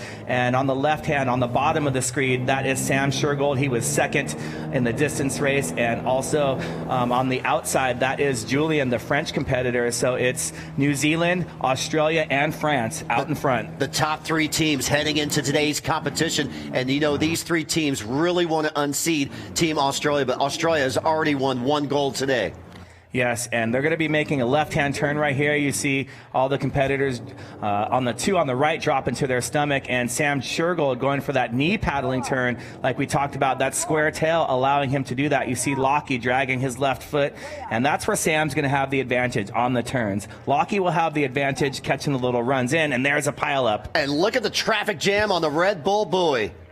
Yeah, 2, 4, 6, 8, 9 competitors all going around, and just think when we get to the stand-up paddlers later. 24 women, 30 men. God, it's going to be chaos. Drew, they're coming back towards you. What do you see? I don't know if you guys can hear me out here, but going around this initial Red Bull start buoy was absolute chaos. All you heard was bumper boards going on, paint being swapped, and it is a truly exciting start to this men's heat. Yeah, it truly is, Drew. And I tell you what, AV, these guys are giving it all. It looks like Lockie's just kind of cruising here with Sam and with his competitor out of France with Julian also. Yeah, so from those 2 outside buoys, this is kind of the resting area. That's the area where competitors are going to catch their breath. Once they turn this buoy, this is buoy number 1, they're going to turn this buoy. You can see the little runs, and this is where competitors are really going to spread out a little bit and try and attack around these runs. So right now, currently, that's Sam Shergold from New Zealand out in front, followed by Lockie Lansdowne on the orange board, and then Julian Lalonde. He was 5th place in the distance race. He's trying to better his distance race performance and get on the podium, and also earn some valuable points for Team France, who could be the spoiler and win overall team gold. Well, Sam Shergold, the 24-year-old from Tauranga, New Zealand, from the North Island, could this be his day of gold medal? It could, and you see Lockie get a little bit of a run, and he sneaks on the inside of Sam Shergold, and Lockie, he's got this small fin that he showed me, so he's going to slide to the front of his board, which is going to lift the tail of his board up, and that's his plan for the buoys. Well, there we go. The battle for 4th place right now getting rammed. That's Bart Kurt Shade. Lager and Bart Shade. So the 2 Americans playing fisticuffs right there on that buoy turn. Awesome. Love it. Love it. And then on the red board, that's the Japanese competitor, Ryatoru, and Bart Shade and Kurt Lager getting after it. Love to see that. And these guys, again, are just going to be putting it all on the line for themselves, for their team, for their countries, and finishing up the start lap. We're going to have 3 full laps after this, and it looks like Lockie Lansdowne has got a little bit of a lead. They're coming in off of the first start lap, and then they're going to go into a run transition followed by 3 full laps. All right, Drew, take it away. These guys are rail to rail to rail coming in. Here comes Lockie Lansdowne on the outside trying to move in, but now Sam Shergold, these 2 been battling it out all week long. As you saw him go almost blacked out into the distance race in Copenhagen, Shergold picked it off from Lansdowne on that one, and I know Lansdowne really trying to retake the top honors, and it looks like Shergold will hit the beach first. Yeah, it looks like Shergold. Don't count out Julian. Julian from France also 1-2, and Lockie Lansdowne in 3rd. Now, it was a subtle move, but Lockie let the other guys go in front of him so that his caddy can get the better angle. So he purposely pulled off the back of that wave to get the transition, and it's worked for him. Lansdowne was 3rd off his board, but first back in the water through the chicane. That was his plan. That was not on accident. That was on purpose, and it worked to perfection for Lockie Lansdowne. Drew, the exciting action on the beach is still more of these guys in the transition. Oh, man, I'll tell you, these front three right here have this crowd ecstatic. And you saw Lansdowne on the skim or on the glide coming out of that exit area, now extending about a half a board length over second place, the Kiwi, Shergold. And don't forget about Christian Justine from Denmark. He's the hometown guy. Oh, the crowd's going to be going wild when he runs by as well. There's Eiji Suzuki right there, handing off to Raitori. And Lockie Lansdowne, that was a beautiful transition. And I can't say enough about his strategy. Him and his board caddy, Coach Troy Pease. He's going to be moving up the rankings for the board caddy rankings. And it looked like he was kind of, for Lockie, kind of cruising on that first starting lap. Yeah, I wouldn't say cruising, but he was definitely saving it for the run transition. You saw him accelerate through the transition, and now I think Lockie and Sam are going to probably pull away from Julian. But Julian has managed to stick with those guys. He's more of a shorter distance competitor, and he's going to try and stick with them as long as he can. But going into this left turn, Lockie has the inside, which is a definite advantage given their different kinds of boards. Well, I tell you what, Drew, out there in the water, we're seeing a total different race between the men and the women. I am parked on buoy number 5, and look at that. Shergold cuts off Lockie from going into buoy number 5, and Lockie just hit that buoy dead on and almost brought him to a stop, but was able to still power through with enough power to push Shergold to the outside, and Lockie just showing some true perseverance around buoy number 5 there. So these two, it is an all-out battle between these two.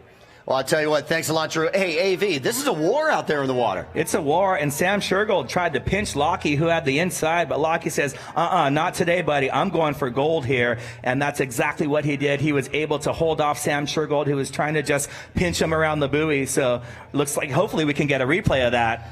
Yeah, let's watch a replay of what Drew was talking about. Watch Lockie hit the buoy here, coming in, and he's kind of getting cut off by Sam Shergold. Yeah, so Lockie had the right-of-way right there, but Sam, he ended up giving him a little bit of a room, but at first, Sam Shergold was putting the pinch on Lockie. Lockie managed to power through. This is the first of 3 course laps, 7 minutes, 37 seconds, and these top 3 are staying together. There's also a battle for 4th place between Bart Shade and Kurt Lager.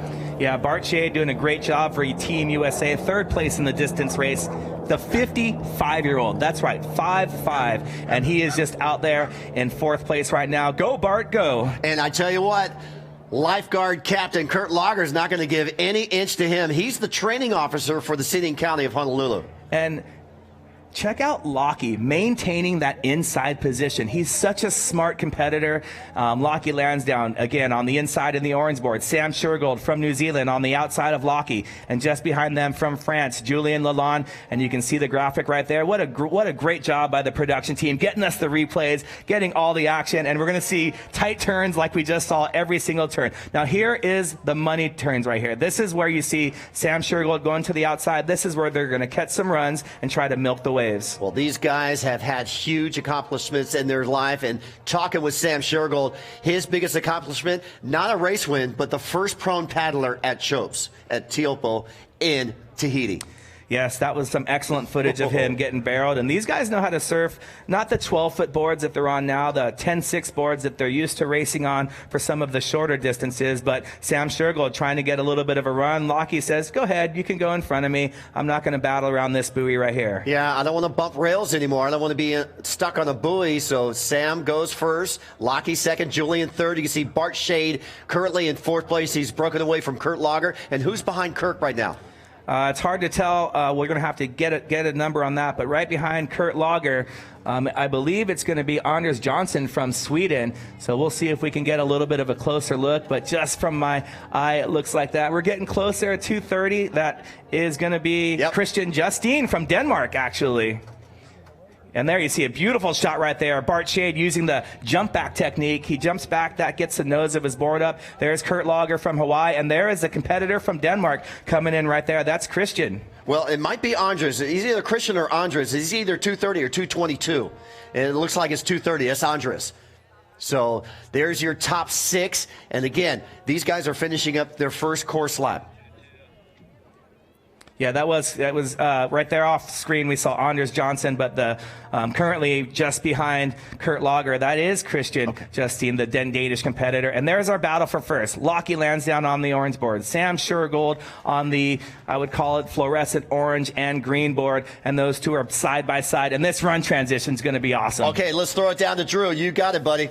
I'll tell you, I'm a little far off of the red transition right now. I'm over here actually with the women stand-up paddlers, but these two, look at it, the caddies are now racing for these two competitors. Yeah.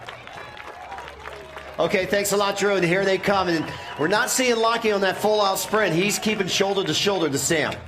Yeah, Lockie's biding his time right now. He tried to make a couple moves. You can see the skim right there. Beautiful skim by Lockie, and he's just going to rest in behind Sam Shergold a little bit, take a little bit of a breather. Sam Shergold looking good. Lockie Lansdowne looking good. They're both jumping to their knees, and there's third place, Julian Lalonde. Well, Julian can't let these two guys get too far ahead. No, it looks like Julian's just off the pace. There's Bart Shade from Team USA, the 55-year-old currently in fourth place. And there is Captain Kurt. Yeah, Captain Kurt Lager for Team Hawaii. And there's number 230 coming in around. That's Anders Johnson from Sweden. And then here comes our Danish competitor. He's approaching the beach right now. Yes, go Denmark. Denmark had a fantastic finish. We saw Catherine Zinklef Espensen popping the champagne bottle. She is just stoked. And there's Kit right there. Kit Beaton from South Africa. South Africa known for their paddleboard racing. And Kit's loving the run transition right now. Looking good, heading out into the next lap. Yeah, we've seen Ryan Butcher for Team South Africa win a medal back-to-back years, bronze medals in 2012 and 2013, both at Mirror Floors. But what a great host Cold Hawaii and Copenhagen and the whole country, the Kingdom of Denmark, has been for this year's event. And there's Danielle Margio from Italy, followed by, that is Christian Justine, the Danish competitor.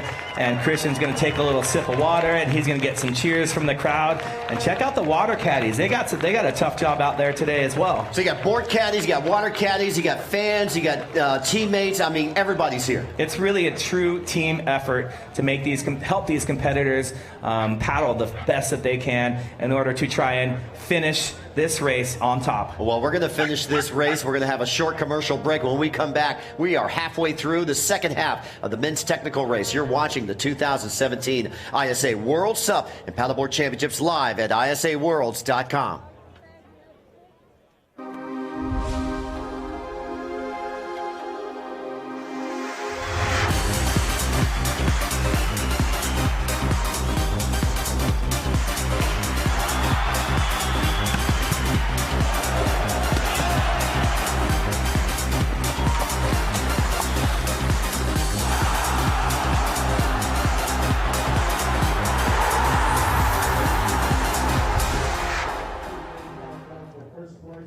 Welcome back to the 2017 ISA World SUP and Paddleboard Championships. We are in cold Hawaii and Vampur here in Denmark, and there's first and second. Sam Shergold from New Zealand in the lead.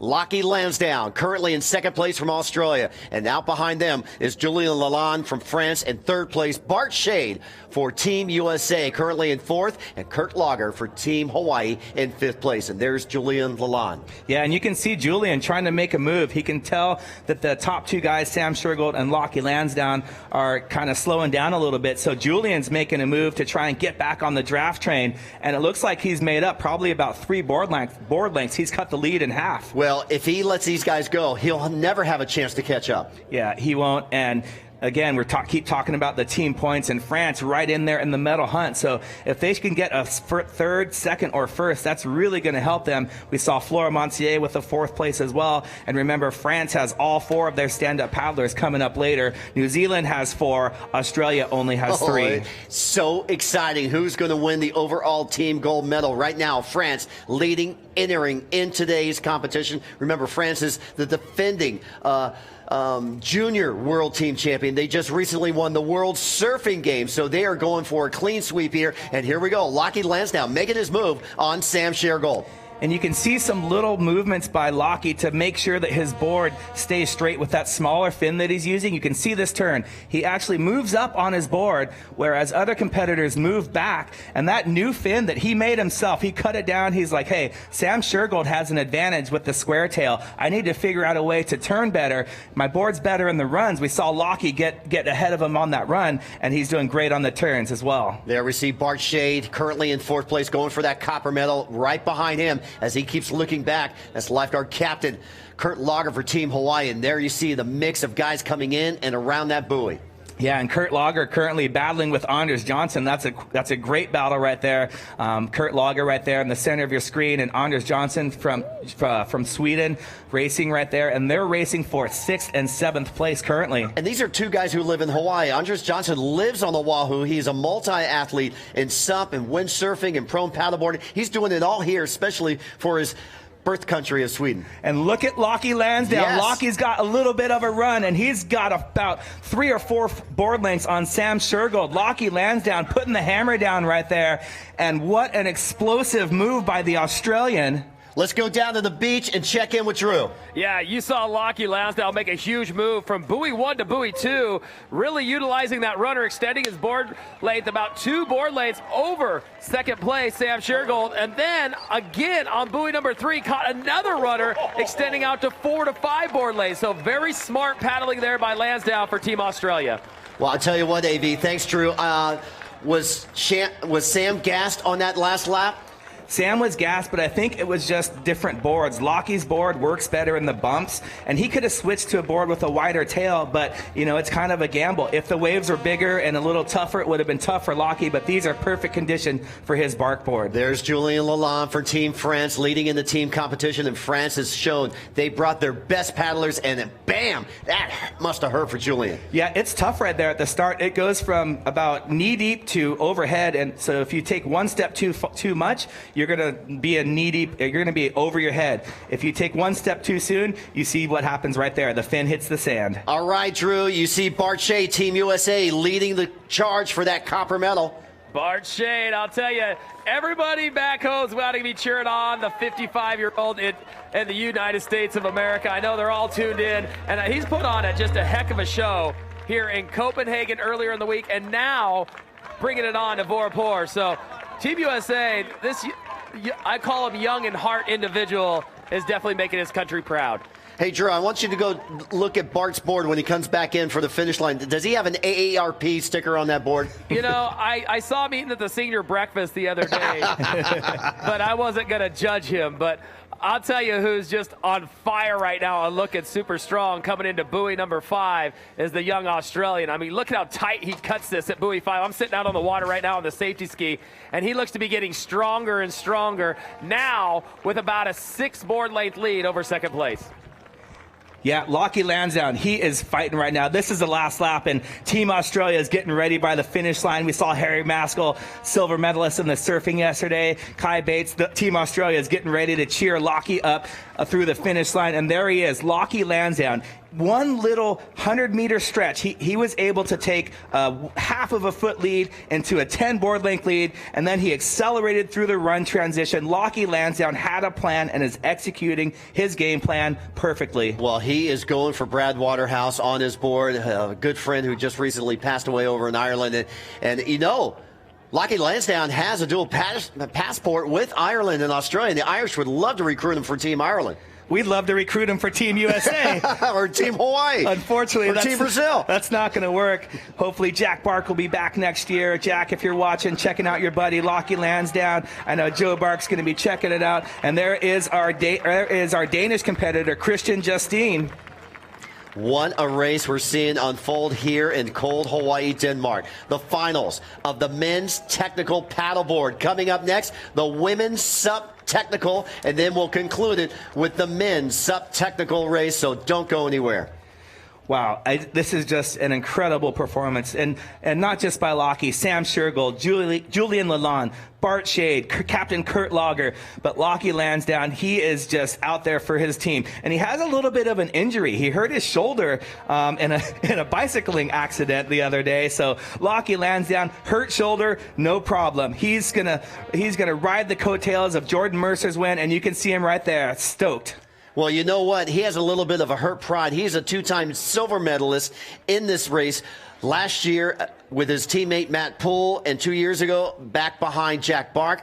And he's hungry for gold this year. Oh, he is hungry, but his appetite is going to be satisfied right here today. Just approaching 20 minutes right now on the overall time clock. Lockie Lansdowne on the left-hand side of your screen in the orange board, coming in looking like a gold medal for Team Australia. 2 of 2 today in the medal count golds. Remember when he won the gold at Copenhagen? His arms were cramping, his forearms, his hands were bending in because he gave every ounce of energy to win that first gold. And he knows how to push himself to win races like Catalina Classic. He's won his 3rd time this year. He's come 2nd in Molokai 3 times. That's one that he would love to put on his mantle. But Lockie Lansdowne is going to win his first ever gold medal in the paddleboard technical race at the ISA SUP and Paddleboard World Championships. Well, this is the final turn. And Drew, how does he look on this last turn? I'll tell you what, Lockie definitely turned it on that last lap, like you guys are talking about the whole time. Caught those few runners and extended his lead, and I think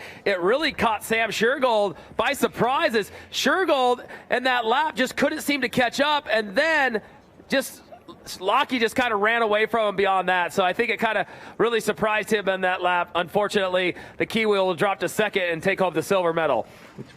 Well, here he comes, ladies and gentlemen, from Australia, stroking in. Let's cheer for him. He'll be going for his 2nd gold in this year, but the first time in the technical race, and he's looking back. Where's Sam? He's nowhere to be seen. Wow. And ladies and gentlemen, your 2017 ISA World Champion for the technical paddleboard. Give it up, Lockie Lansdowne. Wow, and look at that drone shot. You don't even see Sam Shergold in the shot right there. Lockie Lansdowne, the champion. He's getting a high five from his board caddy, Troy Pease. Troy, you just moved up in the caddy rankings. Congratulations. Lockie Lansdowne, you're world champion. 21 minutes, 54 seconds, unofficial, and he is gassed. He can't even celebrate and high-five everyone. He's going to barely be able to put the flag around him, and of course he's going to give a high-five and a hug to his competitor right there. Those two are rivals, and they are just put on a show for us. Sam Shergold with the silver medal in this year's World Championships, and here he goes for Team France. This is Julian Lalonde. And Julian bettering his 5th place in the distance race. So France is earning some with a 4th place in the women's paddleboard, a 3rd place in the men's paddleboard, and of course Australia with 2 golds. So those are the 2 teams battling for the title right now. All right, can the 55-year-old from the United States, Bart Shade, win a copper medal? And here he comes. Yes, Bart Shade from the USA. He's going to be so excited. He took bronze medal in the distance race. He's going to get a copper medal in this technical race. Bart Shade, the 55-year-old, a 2-time medalist here at this ISA World SUP and Paddleboard Championships. Yay, go Team USA with a medal, and there's a big hug, and this is what it's all about. Teammates, camaraderie, competitors. It's just for the joy of the sport. Yeah, and I'm wondering why they went down to their knees for that hug. I wonder if that's some special paddleboard thing that we don't know about. But here is, coming in right behind them, that is Kurt Lager. Kurt Lager, Captain Kurt. And there's Andrews Johnson in 6th place. So for the 5th time, there's Kurt Lager. He is so happy coming in a very respectable time in the 23-minute range. Oh, yeah. Kurt and Lockie actually spent some time after Molokai. They went and did the Nepali race and stayed on Kauai together. And there's Kit from South Africa, a paddleboarding powerhouse. Missing their female Anna Naughton, who's won many, many medals through the years. But Kit having a great race. There's Kit Beaton from South Africa. Well, we're going to get a word with our champion as all these guys are going around, and we can see on floor. She's right in the middle. So, on, take it away, on floor. Lucky, that was an amazing race. Did you have a game plan coming into this race this morning? Not really. Like, my kind of game plan was to work off Sam's game plan, whatever he was going to do it, I was going to try and change that and match it. Yeah. And at what moment did you know you had him? I don't think I did. Maybe like the last 2 turns, I started to slow down. I thought that was pretty dialed. Yeah. And what does this gold medal mean to you? It's not what it means to me, it's what it means to the team. Hope we get the overall point score, and that's really what I was pushing for in that. That was really it, that's the motive. Today is a very important day for all the team racing. Is it super important to be supporting each other and really pushing each other today, especially today? Yeah, especially today. I think it's really won and lost today in the tech races. I'm not quite sure where we're sitting at the moment, but I know it's pretty close between the top 3 teams. So hopefully the rest of the boys have a good paddle as me. And it's incredible to see you all at the finish line. It's obviously a lot of emotion for everyone. Is that something that really gather you guys all together? You're competing against each other, but it's a moment you share between you guys? Yeah, well, as I said last time, like us pro crew are always really tight. As local guy comes across the line. But yeah, like when we travel, like us pro guys, we kind of bunk with each other. We always stay with each other. We're a really tight community, so we always look after each other no matter what colours we're wearing. So yeah. Well, congratulations. I'll let you enjoy these moments, and well done. Thank you. Thank you so much, Alan Florin. Congratulations, Lockie Lansdowne, and I love his quote. This is not a gold medal for me. This is a gold medal for my team.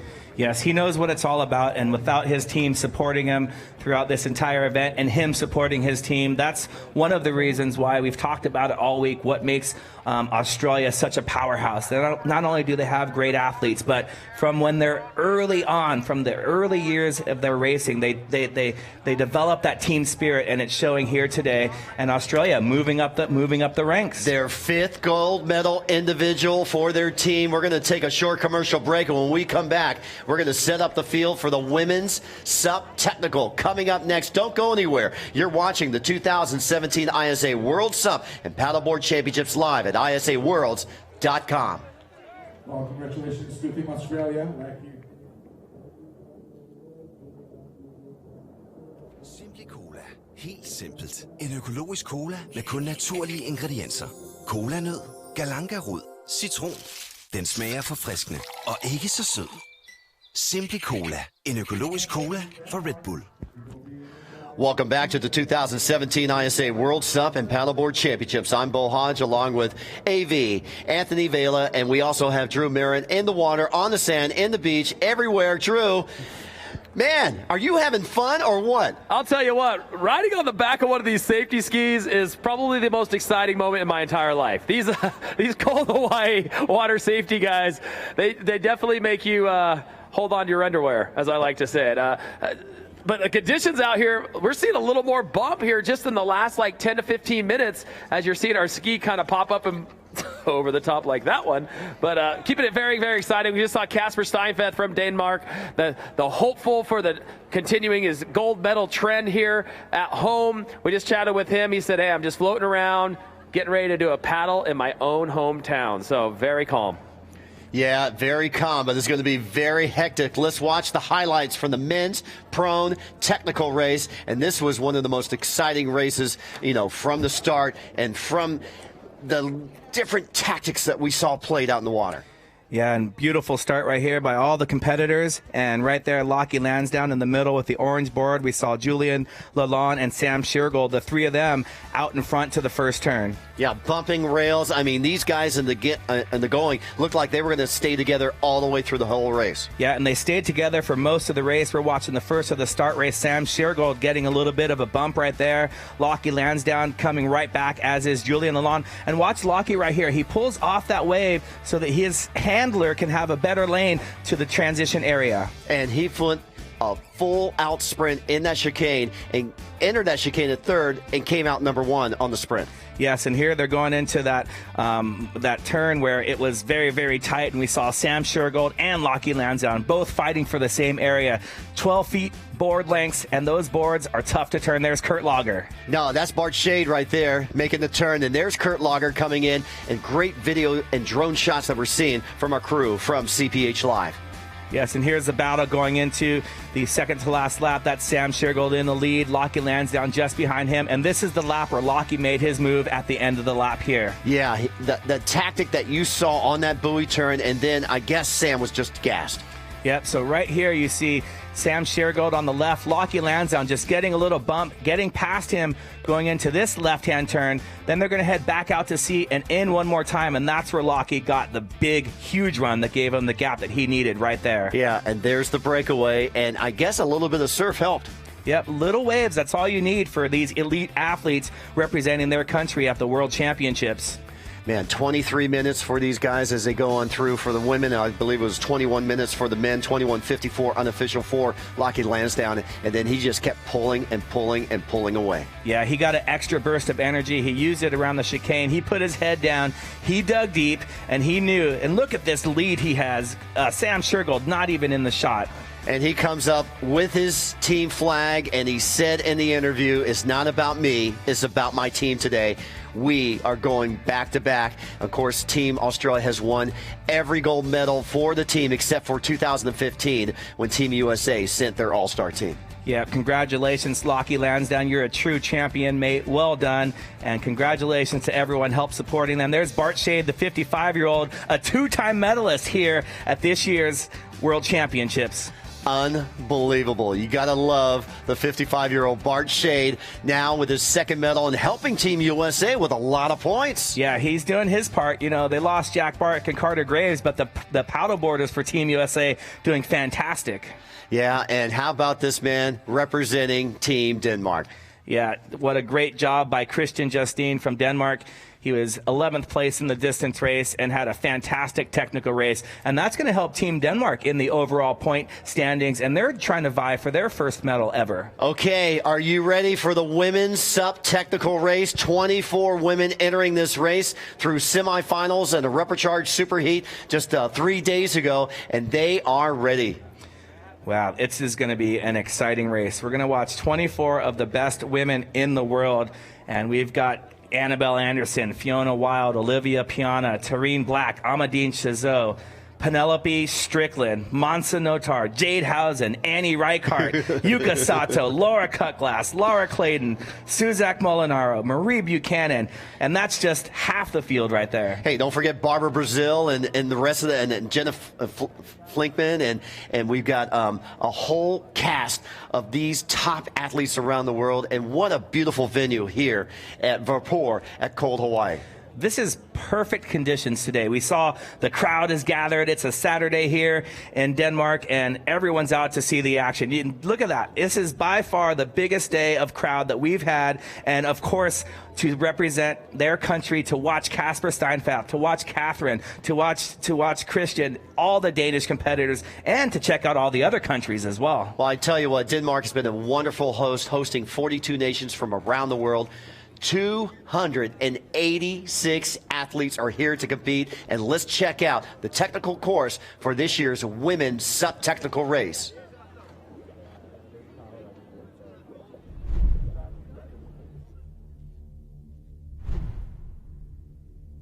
The technical race is at the 2017 ISA World SUP and Paddleboard Championship, featuring the world's best SUP and paddleboarders and an epic course. The technical race is a 4-lap course that covers a total distance of 3.5 kilometers. Athletes start in a beach start fashion between 2 green start flags. At the sound of the siren, paddlers charge to the water and make their way towards the start buoy. After paddlers make a left-hand shoulder turn around buoy number 1, they will look behind them for any kind of bumper runner that will carry them into buoy number 2. Paddlers will come make a sharp 120-degree left-hand shoulder turn, sometimes 3 paddlers wide, and charge their way back towards buoy number 3. The paddlers will then make a right-hand shoulder turn and charge their way back in towards the beach. Upon arrival at the beach, the racers must go through a run transition. A caddy for each racer will be waiting to pick up their board and move it towards the exit area of the transition. Racers will then grab their board, charge their way back to the water, making a sprint towards buoy number 4. Paddlers then will make their way back out towards buoy number 6, making a left-hand shoulder turn and looking for any kind of bump or runner that the ocean may offer to increase their speed back towards buoy number 1. When laps 2, 3, and 4 are completed, the athletes make their final sprint to the finish line. The first athlete to cross the line with paddle in hand will be crowned the new world champion.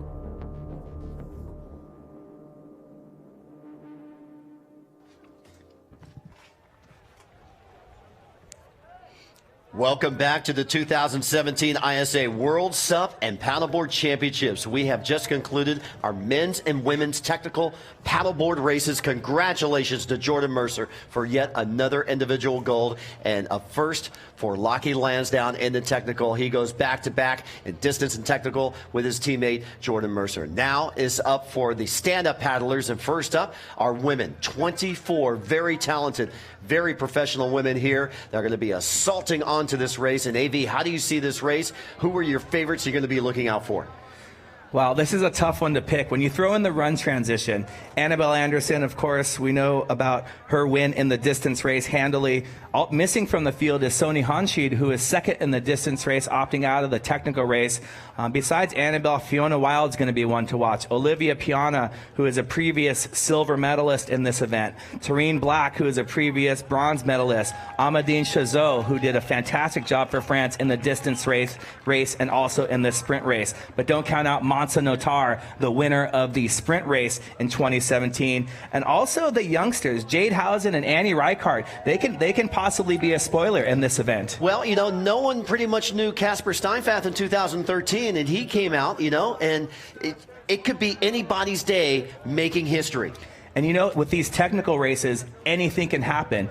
If you get caught up at the start, if somebody accidentally bumps your board and you fall off at the turn, there's so many different facets as to which board you're going to ride. If you ride a board that's maybe too narrow and it's bumpy and you get wobbly around the turn, that could hurt you. But we're getting ready for the start, and there's 70, Fiona Wild in her patented pink shorts getting ready for the start. Annabelle Anderson on screen with her eyes closed. Brandy Bassick won this event in 2012. Angela Jackson in 2013. Shakira Westshore, that's right, in Nicaragua, 2014. Candace Appleby won this event in Sayulita in 2015. And Penelope Strickland won this event last year in Fiji. She's the only lone winner in this field this year for 2017. And we've got 24 of the world's best getting ready for a start. It's going to be really exciting. Drew, how are you seeing the start shaping up as they head out towards you? Well, I'm making my way out to the Red Bull start buoy right now, but you know, you guys bring up a good point.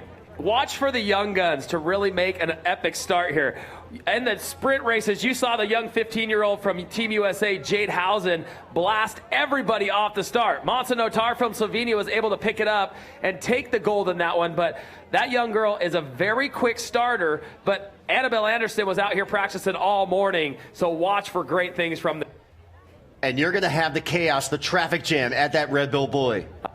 I am out here, and I got a bird's eye view on it. I might even get so excited I'll fall off this jet ski. Hey, there might be enough weight to knock the three of you guys over, so beware. Well, that's why I got two life-saving guys with me right now. Okay, keep dry. Hey, Drew, don't fall off. That's an expensive mic.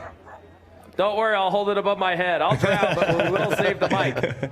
All right, thanks a lot, Drew. And then we're going to go back to that Red Bull buoy. That's going to make or break this race possibly in the beginning. There's Barrett Tester, our race official, lining up the ladies, making sure fair, equal, clean start. Hey, could be false starts on these starts. So Kelly French on one end, Barrett Tester on the other end, and there they go. They're walking across. Back up, back up, back up, back up, back up.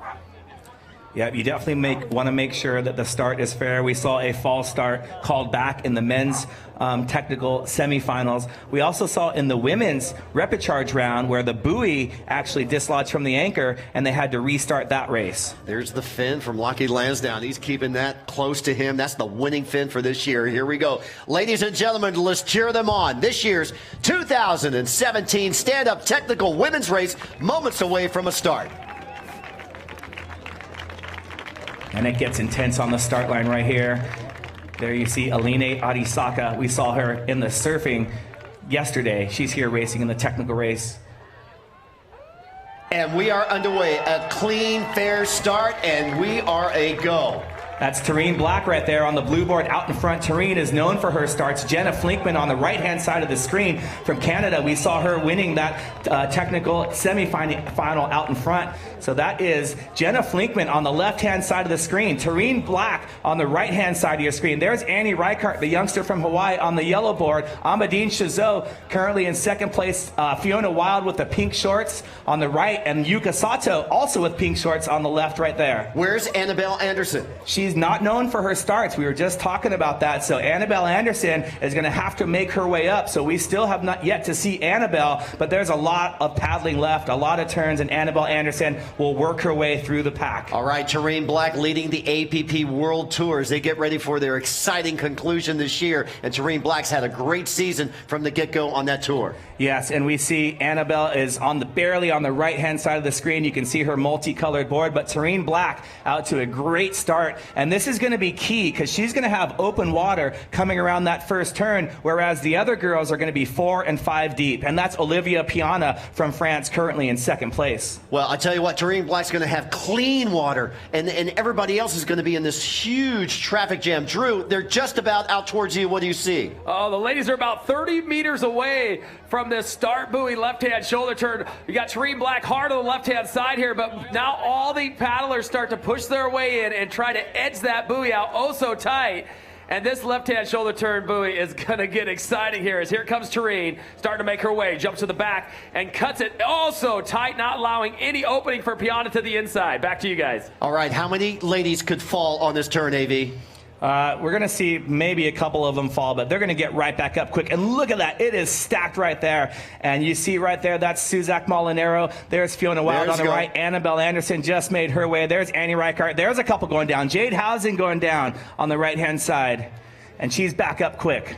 So is this the 405? This is the H1, H2? I mean, you know, this could be anywhere. It can be anywhere where there's traffic, and there was a traffic jam. And that's why having a board that's stable, there's Fiona Wild. You see Annabelle Anderson making her way back up to the front, and Amadine Chazot. So 2 French paddlers in the top 5 right now, and France could really be making a move in this women's SUP technical race. Well, France is leading in the team standings heading into today's competition.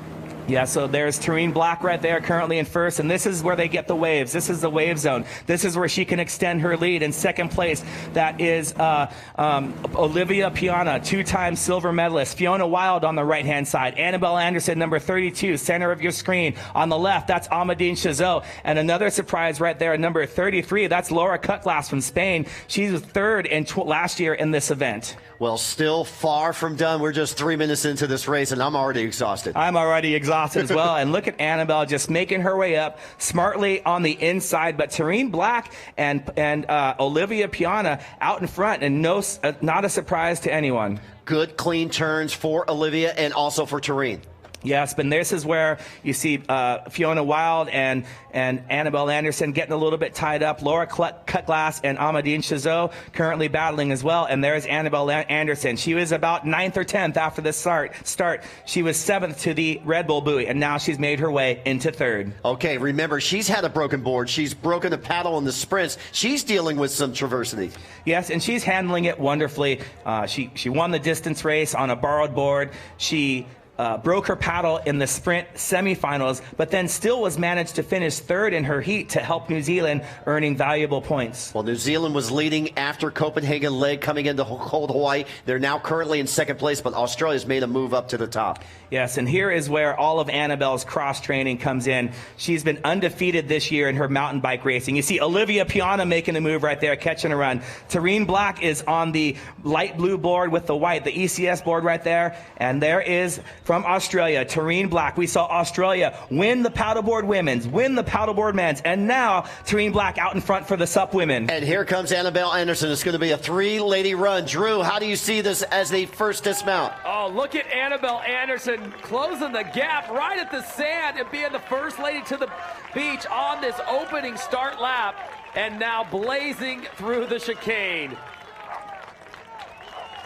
Well, these ladies are really not going out for the all-out sprint, and all of these ladies and the board traffickers, the board handlers fighting the traffic is transferring. There's Laura Cutglass We can see some of these other ladies running through. Yes, that's Amadine Chazot as well. So there's our leaders, 1, 2, 3.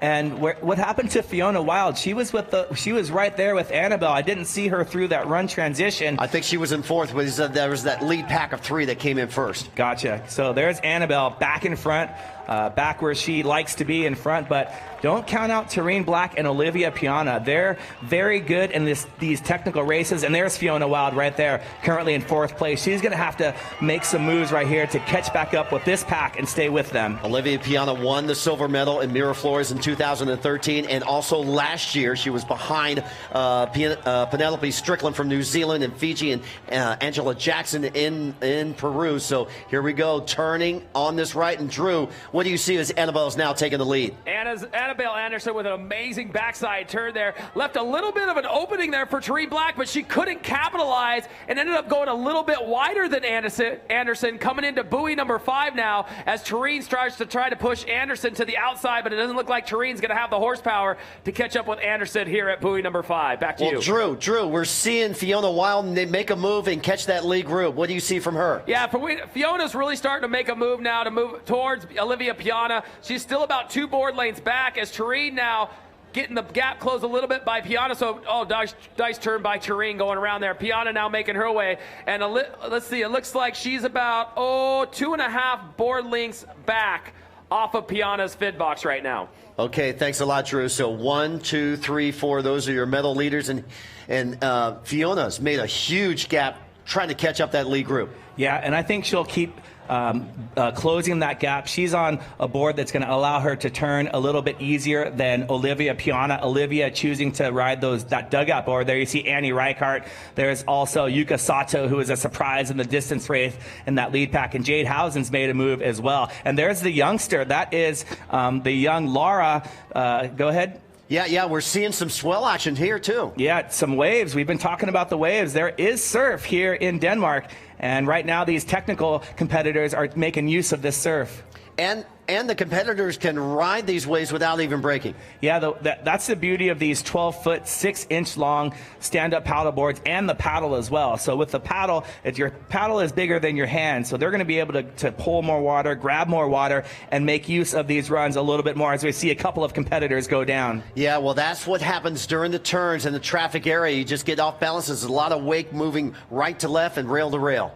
Yes, it's, a lot of competitors are choosing to ride narrow boards. Annabelle Anderson rides one of the wider boards in the field. Her board is 24 inches and 3/4. Some of the girls are riding boards 23 or even smaller. And for her, it's all about balance. You want to make sure that you don't fall. All right, Drew, they're heading towards you, and it looks like Annabelle's gapping the pack. Yeah, Annabelle really starting to turn it on here. As you saw coming out of buoy number 5, Tareen Black started to almost paddle straight towards the start buoy again and way to the inside. Olivia Piana kind of followed her and then sort of caught themselves, and so didn't make a very good beeline from 5 to 6 and actually more of an arc, so lost some valuable time there to Anderson.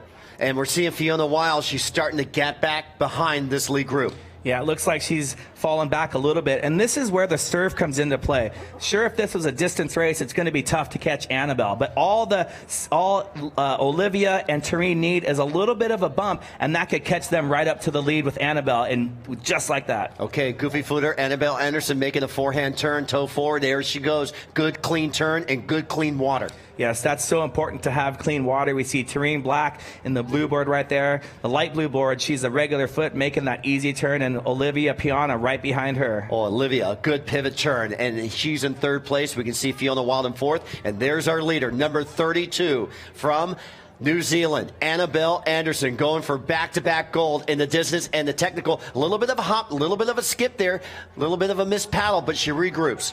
She regroups, and she has first crack at these waves coming into the wave zone right there. And how's this turn going to be? There's Jade Housen on the inside trying to make a move.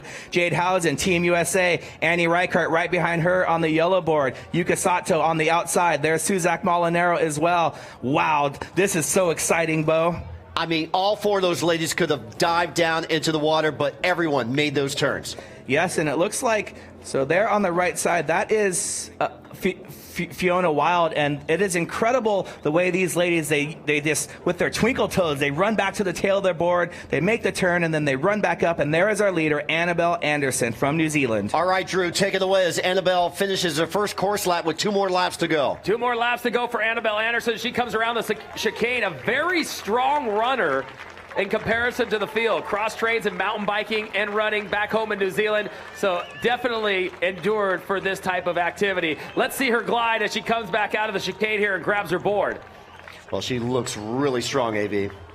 Yes, Annabelle's going to be tough to catch, and you can see her grab her board right there, jump on, stand up, perfect skim by Annabelle, and she's off and running, and it's going to be tough to catch her unless Fiona Wilde, Tareen Black, Olivia Piana, and look at the focus of of Fiona Wilde right there. Oh, she is going for it. And she fights diabetes, doesn't she? Yes, type 1 diabetes she was diagnosed with a couple of years ago. And her hometown, Hood River, Oregon, they're currently battling a fire. So hopefully McCrae and Ellen, mother and father, they're dealing with. There's Jade Housen from Team USA. And Laura Cutglass for Team Spain as they come through the chicane.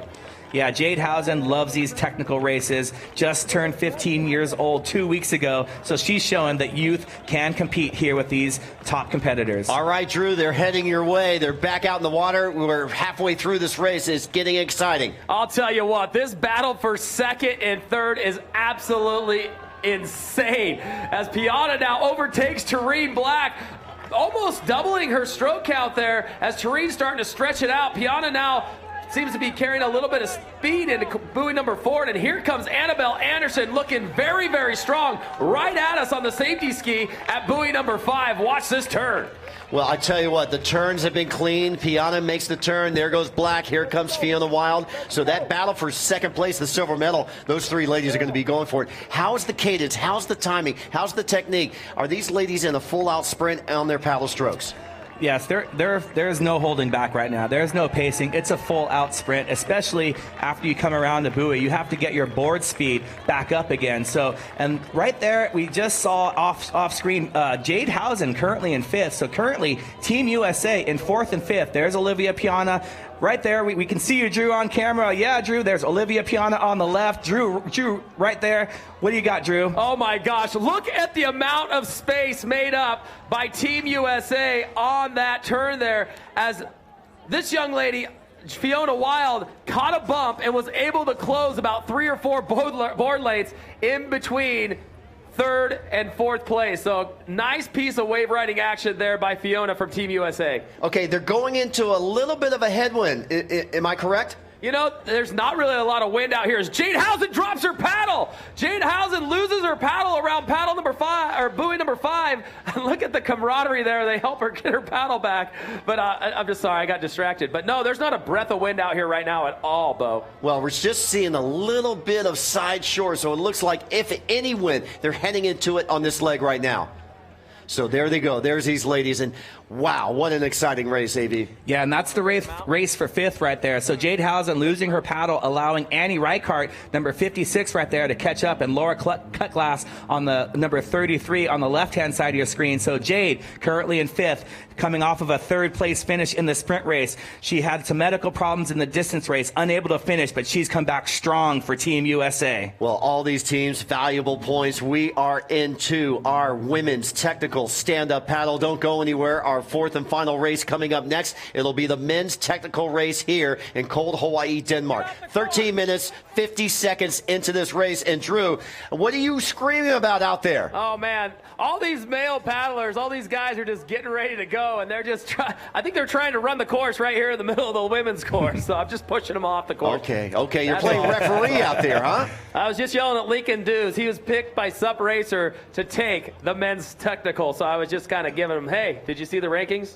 All right, we're halfway through, and there's Annabelle Anderson, Olivia Piani, and Tareen Black. We're going to take a short commercial break. And when we come back, the conclusion of the women's stand-up SUP technical race. You're watching ISAWorlds.com. We'll be right back after this.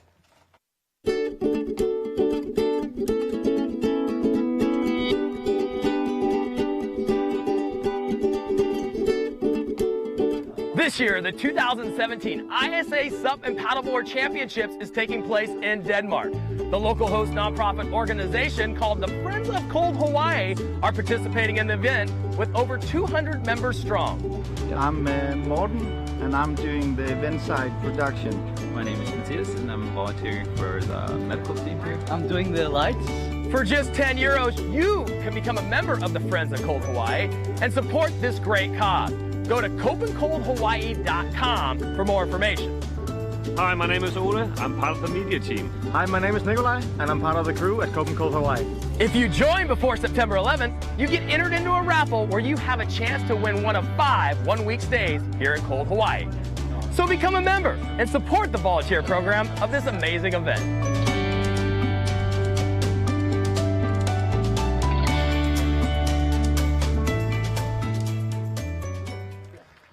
Welcome back to the 2017 ISA World SUP and Paddleboard Championships, and there we go. Our leaders are now into their final lap, AV.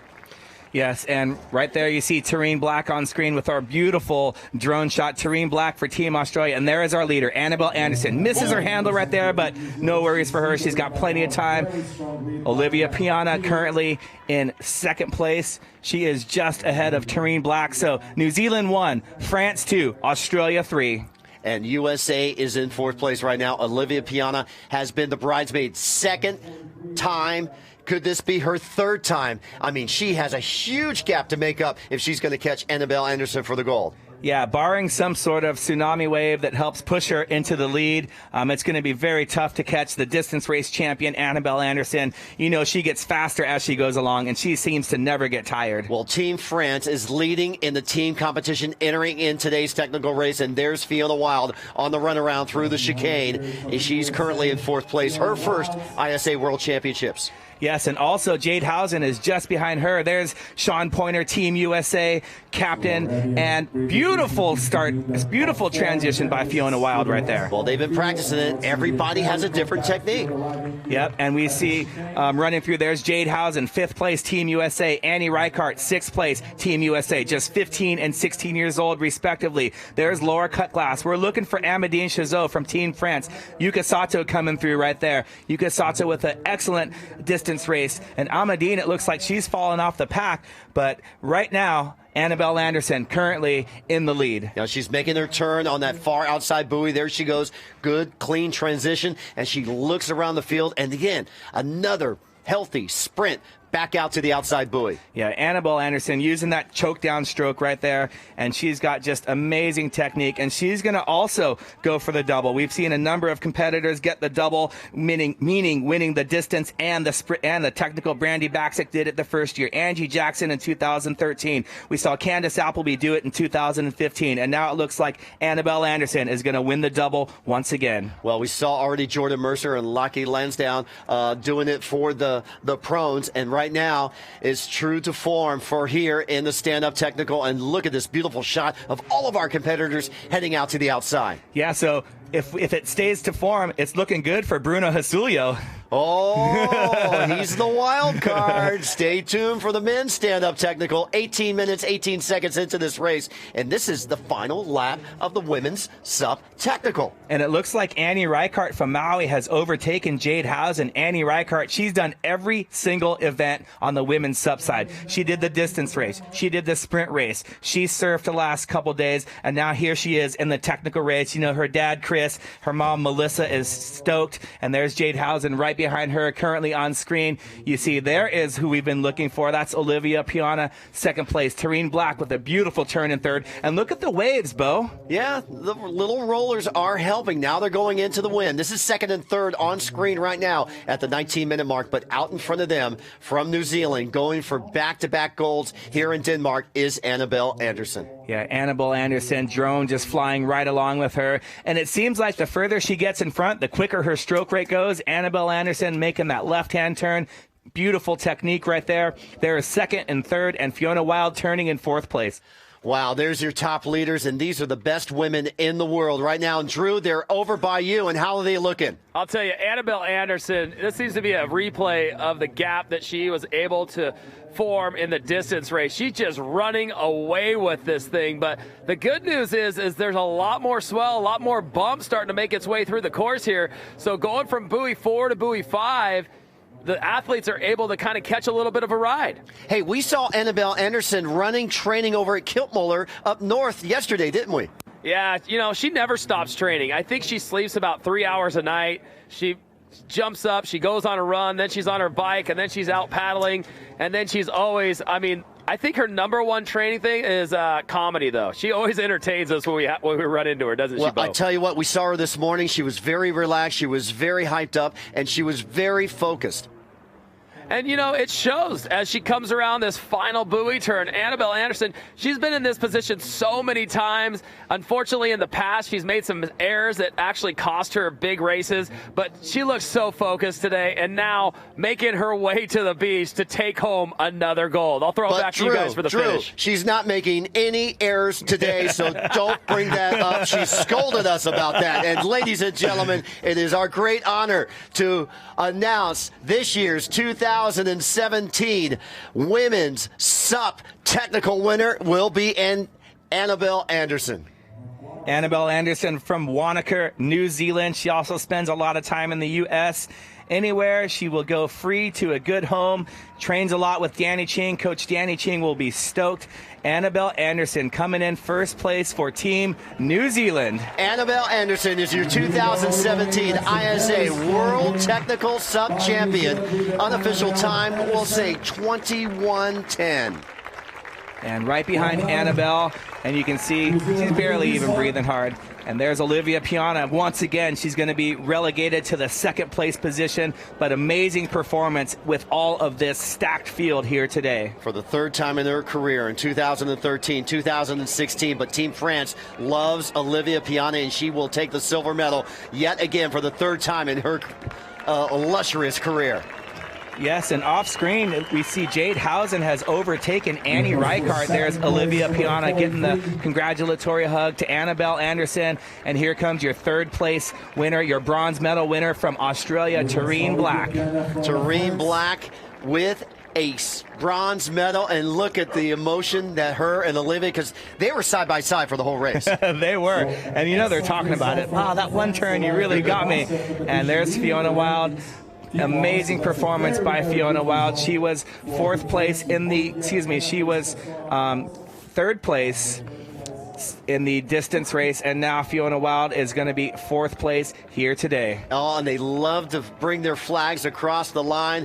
What an exciting race. Again, recapping, Annabelle Anderson in first, Olivia Piana in second, Tareen Black in third, Fiona Wild in fourth, and here's Jade Housen coming in fifth. Team USA back-to-back. Amazing performance by the youngster Jade Housen, and also coming in right behind Jade is Annie Reichardt from Team Hawaii. And Team Hawaii looking good with the youngster coming in across, and those two were battling it out between Housen and Reichardt. Yeah, Annie Reichardt, amazing performance. Jade Housen on the left-hand side of the screen. Let's go down beachside with on floor with our world champion. Annabelle Anderson, congratulations to the back-to-back gold in the distance and the technical race. I bet it was a good decision for you to come all the way down to Denmark to come get those two world title champions. It took a while to convince me to come. I'm really glad I came. You went through a lot. You had to borrow a board for the distance. You broke your paddle in the sprint. Today is the last day of the race. What is it that's so addictive to compete when you have little bits and bumps that don't work out, but still going for the gold medal? One of the big things that I do, obviously outside of this season, is I go and put myself in a bunch of situations where that happens all the time, so that when it matters and when it counts, it's water off a duck's back. And we saw this week that I was able to rise to the occasion and take it all in my stride, and we still delivered. Are you trying to prove the world what you're worth, or are you just competing against yourself? It's always me against myself. It's always this continual strive for improvement. it's not about the result, it's about what I can learn from the outcomes to go in, work on the marginal gains and try and make sure that whenever things do happen, I can cope with them and rise above. What is your favorite part of competing? What is your favorite thing about competition that makes you go one after one competition, just always go for it? Seeing where I am at any singular point in time, whether I'm prepared or not prepared.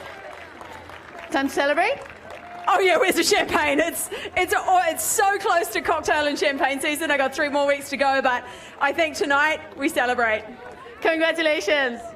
And thank you so much, the Pirates of Aotearoa. I couldn't do it without you. Cheers. Awesome. Congratulations, Annabelle Anderson, a gold medal. New Zealand goes back-to-back in the women's technical. Last year, it was Penelope Strickland. This year, it is Annabelle Anderson. Yes, and we saw Penelope Strickland come in around 12th place, and Team New Zealand is trying to maintain their points for the overall team points. Team France with 2 participants right there. We saw Olivia Piana 2nd place, Amadine Chazot, I believe, about 7th. So this is going to be crucial coming into the men's. So currently, Australia making a move in the paddleboard, France making a move, and the French have 2 amazing men with Arthur Arutkin and Titouan Puyo coming up in the men's. Yeah, but right now we just got to enjoy the women's technical stand-up. This was a very valuable race for all of these teams coming into this race. Let's go back down to the beach with Anne Fleur. Olivia Piana taking the silver. That was an incredible race for that 2nd place. Can you run through what was going through your head and at what point you really had to battle to get that 2nd spot on the podium? Today I was not really, how to say this, because it was very flat and normally the condition was it's windy and there is some wave. I was not sure about my qualities on flat water. And I had to take a fast start, and normally my starts are very bad, so today it was good for me. And yeah, I did the race with Terren and Annabelle in front, so it was quite easy to manage my effort and my race. And yes, happy to be 2nd again. I think it's my 5th time I'm 2nd on the ISA, so I'm tired about it, but maybe one day I will win, maybe. On the wave and on the wind, for sure. Today was a very important day for all the teams coming in between Team France, Team New Zealand, Team Australia. How is that going to come in play, like with the team spirit at the end of the day, being like all in the podium, like really racing for that first team place? Yeah, for sure. On the ISA, it's like a big family, as I said before, and I love this vibe. It's very unique, I think. And I know today I have to beat Terren because she's team. This is the 2nd team, yeah, Australia, and I did it, so it's cool. And let's party on Saturday night, on Sunday night, be better because tomorrow there is a relay. Quelques mots en français? Merci beaucoup d'avoir suivi si vous êtes là. Et voilà, je suis super contente. Gros bisous à tous. À bientôt en France. Congratulations, Olivia. Thank you. Thank you very much. What a special talent. What a special person Olivia Piana is. Let's check out the highlights of the women's technical SUP, and what an exciting race it was. I mean, the start was such a traffic jam going out to that first buoy. Yeah, we saw Jenna Flinkman on the right-hand side and Tareen Black getting a great start. And there you see in the middle of your screen, Annabelle Anderson. She's had to make her way up through the pack. Started out in 6th, Jade Housen with the fall right there. Yeah, and here we go, Olivia Piana and Tareen Black, and here comes Annabelle. She had to work her way up to the lead pack. Yes, in that first start lap, all 3 were even. And then Annabelle Anderson asserted her prowess in the run transition. And good transition in the chicane. This is, again, after the start lap and the first of 3 course laps. Yes, and they all were right dead even when they skimmed. And then Annabelle Anderson just started to pull away slowly but surely. And there you see the surf. Amazing waves here today. Yeah, you know, they only need bumps, and we have bumps today. And look at the precision of the turns, and this was a great turn right here. Yeah, Jade Housen on the blue board, light blue board right there on the inside. Annie Reichert, also the two youngsters taking advantage of that turn. And great footwork, and watch this transition. Grabs her board perfectly, beautiful skim, jumps to her feet, paddle in hand, ready to go. And she would paddle on to victory. These two would battle it out, but Olivia was always just a little bit better than Tareen. And there's a little bit of a lost paddle here from Jade. Yeah, and you saw the other paddler had her board stuck on Jade's board, and there's Olivia Piani, our 3-time silver medalist. Beautiful skim by Olivia, and Fiona Wilde dives on her board. Beautiful fun. But Annabelle Anderson, today was her day. This week is her week. And for Team New Zealand, this is huge for the team rankings. Yes, very huge. And there you see Annie Reichert. She pulled ahead of Jade Housen. The two youngsters were battling. But then in the end, Jade Housen would end up 5th ahead of Annie Reichert. And there is your champion. Annabelle Anderson, back-to-back golds in the distance and in the technical. Team New Zealand is going to reap the rewards of Annabelle. And who knows, Team New Zealand could go for their first team gold medal here in Denmark.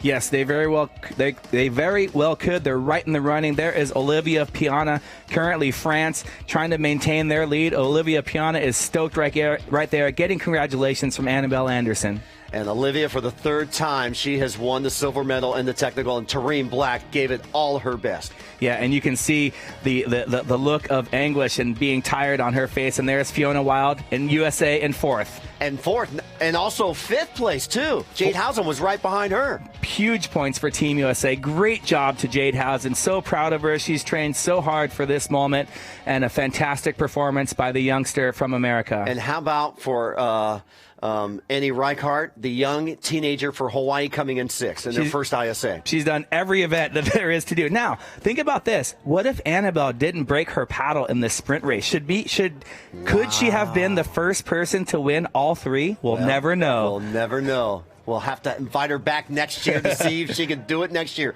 Well, we're getting ready for the men's race. Let's take a short commercial break, and then we'll set up the field for the men's. This is the granddaddy of them all, the men's technical race. Can Casper Steinfath win his 4th technical race in the host city here in Denmark? Stay tuned. You're watching the 2017 ISA World SUP and Paddleboard Championships live at isaworlds.com.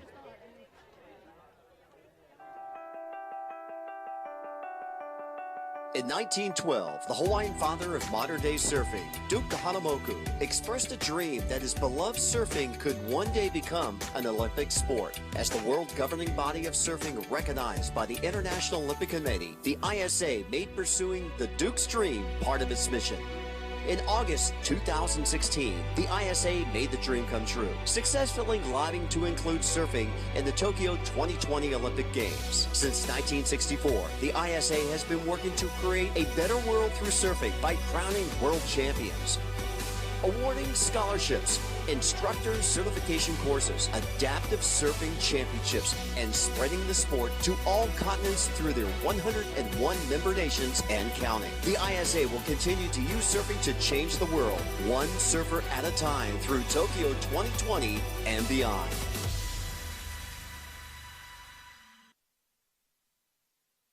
Welcome back to the 2017 ISA World SUP and Paddleboard Championships. We are getting ready for probably the most exciting race of the whole competition. This is the stand-up men technical event, and I don't think we've had a better field since 2015 of this race, AV. Yeah, if it gets any more exciting than the 3 races we've already seen, they're going to have to turn my volume down. They're going to have to turn my whole mic off because I don't know if I'll be able to contain myself. Well, there's Casper Steinfath in those patented striped shorts, a 3-time gold medal in this event, 2013, 2014, 2016, going for 4 for the technical, and he's already had a great event so far this year. Yeah, Casper Steinfath has been looking at the top of his game. He's mentally ready. He's physically ready. He's got the home court. He's got the crowd to cheer him on. And this is Casper's race to win. Who else do you see in contention besides Casper? Well, it's hard to count out Titouan Puyol from France. He's medaled in this event before. We also have Lincoln Dews, who's a previous medalist. Of course, Mo Freitas and Connor Baxter, previous gold and silver medalists. But also you've got James Casey out there. You've got the Hasulio brothers, Bruno Hasulio, who these are his conditions. He likes the fact that it's not as windy because they are specialists in the flat water. So Bruno could possibly do the double. But let's not count out the youngster from Team USA, Noah Hopper, who's been having a fantastic year. I know his mom and dad would be stoked. Susie was watching with her 4th grade class in the semis, so they're going to be watching today. And right there's Noah Hopper and Giorgio Gomez. We saw him in the SUP surf. He won bronze last year, and now he's trying to go for a medal in the race. Don't forget the Frenchmen, Titouan Pouliot and Arthur Arukin. Don't forget about Marcus Hansen from New Zealand, Lincoln Dews from Australia. Also, Vinnie Martins over from Brazil. I mean, there's a who's who of paddling coming up in this race. Yes, and there's Vinicius Martins on the right-hand side, Lincoln Dews on the left-hand side of the screen. Lincoln Dews has won a gold in the paddleboard race, and wouldn't it be awesome to see him win a gold here in the technical race today? He looks like Jerry Lopez. He's the Zen master. He's finding himself, and he's finding him where he's actually doing the race in his head right now. Yes, Lincoln Dews is one of the most prepared competitors here. Everyone paddles and prepares for this race, but Lincoln is a multi-sport athlete. He does the Ironman, so he's used to this run transition. He's going to be the one. I talked to him. He said, I'm going to attack the run. I'm going to make everyone hurt. Well, Drew, we've got our opinion. I want to hear your opinion on this race. Oh, man, I don't know if you can pick just one. I picked 10. I narrowed it down to 10, so hopefully that might help out. But out here at the Red Bull start buoy right now, conditions are kind of getting a little more exciting. We're seeing a lot more bump and a lot more wave kind of pushing through this end of the course. So that should make for a little more exciting racing conditions for this men's technical heat. Well, Drew, you've got a good vantage point from the ocean looking back at the crowd of people here in Denmark supporting Kasper Steinfath. Well, I think that's the most exciting part, and you hear everybody, the flags are waving.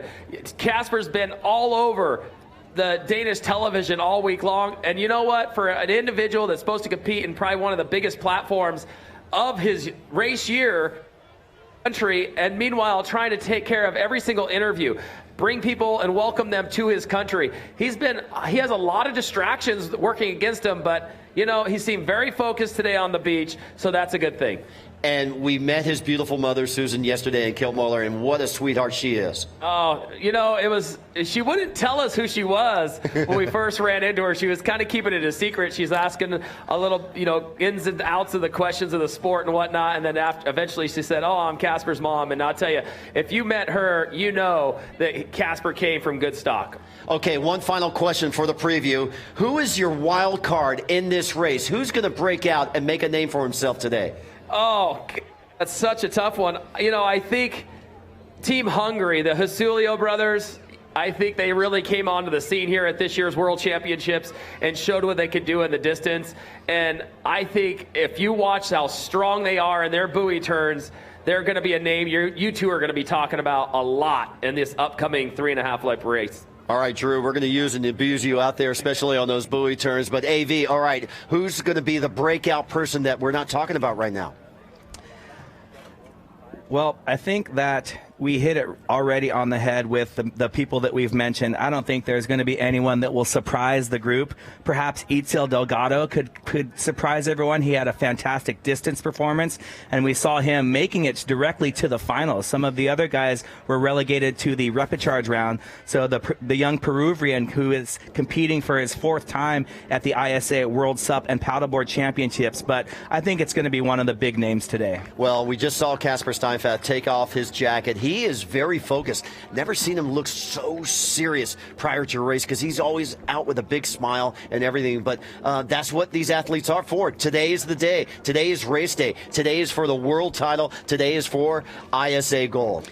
You know, my surprise or my kind of wild card because of the run is going to be on screen right there, Giorgio Gomez. He trains running a lot, and him and Toby Cracknell from Australia, they fly. They are super fast at running. So Giorgio Gomez, the red USA shorts, number 163. I look for Giorgio. There's some team camaraderie. Zane Schweitzer and Mo Freitas right there getting ready. Pumping up your teammates, how important is that? It's of the utmost importance, and you know Zane is talking about do it for Hawaii. Come on, bro. And Zane Schweitzer down there acting the cheerleader, pumping up his team, Hawaii. Michael Booth has had an amazing summer here in Europe. Yeah, Michael Booth had a great summer. He unfortunately didn't have that great of a distance race.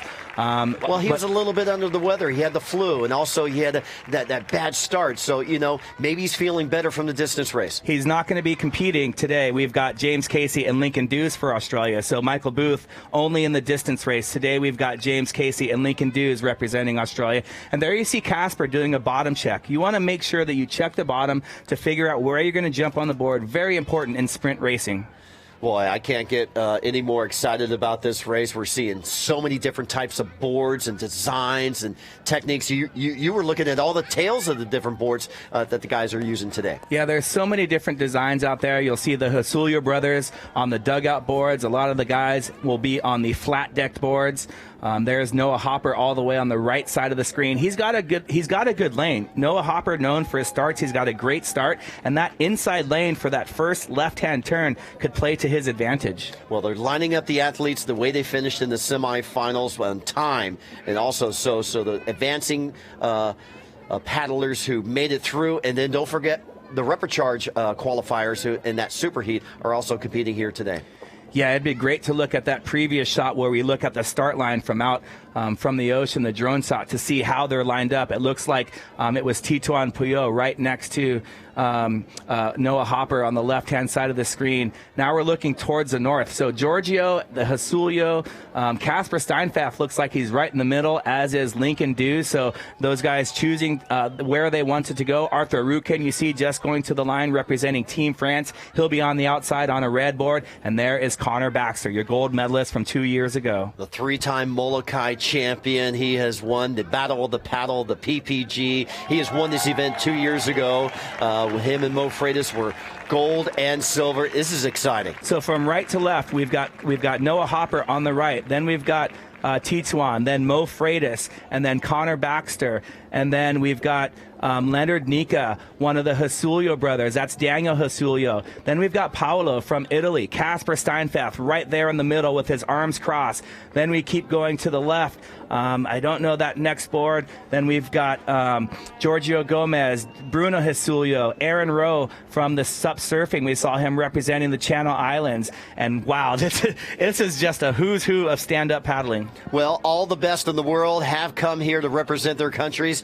And right now we are just moments away from a start. We're still lining up our competitors. 30 men. 30 men. This is going to be chaos on the buoy turns. Oh, this first turn is going to be awesome. And these angles that we get to see are just incredible. I can't wait until I get to go home and watch all of this exciting action. This is just amazing. You're watching the 2017 ISA World SUP and Paddleboard Championships, and thank you to our great organizing committee together, the Sport Event Denmark and the wonderful city of Copenhagen, presenting the World Championships in partnership with the municipalities of Copenhagen and Tistel, and our fine sponsors, including Mia Tang and Feapatna 2 and Sparkazama 2, and of course our production crew from Pedro and all the way down to all of our excellent cameramen from the drones, the different camera angles, our water safety, our CPH Live, Jay in the booth, and Pedro doing an excellent job for us. And don't forget about our media people, and Evan and Jose and Borja and all those back in the staff, and our great photographers, Sean and Ben.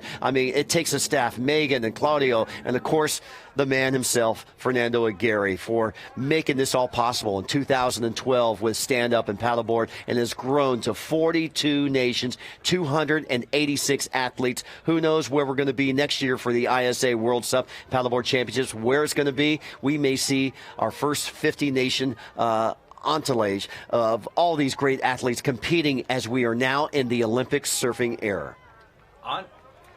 Entourage. Wow, I love learning new words. And I would also like to say to Fia from CPH, Vopur. Vopur. Vopur. Vopur. And we are just moments away from the start. Ladies and gentlemen, let's cheer them on. The 2017 ISA World SUP and Paddleboard Championships getting ready for the start for the men's technical final. And there's Kelly French, lining them up, backing them up, making sure we have a clean start. We've had all clean starts all today. What happens if we have a false start, AV? So if there's a false start, the first one will be charged to the field. They'll bring everyone back. A second false start, the individual that breaks the line will be disqualified. And we are ready. So that's Noah Hopper, and then we have our Spanish competitor, Jurgi, and then Marcus Hansen, Vinicius Martins, Mo Freitas, Connor Baxter. A little bit of creep from one of the Hosulio brothers. Yes.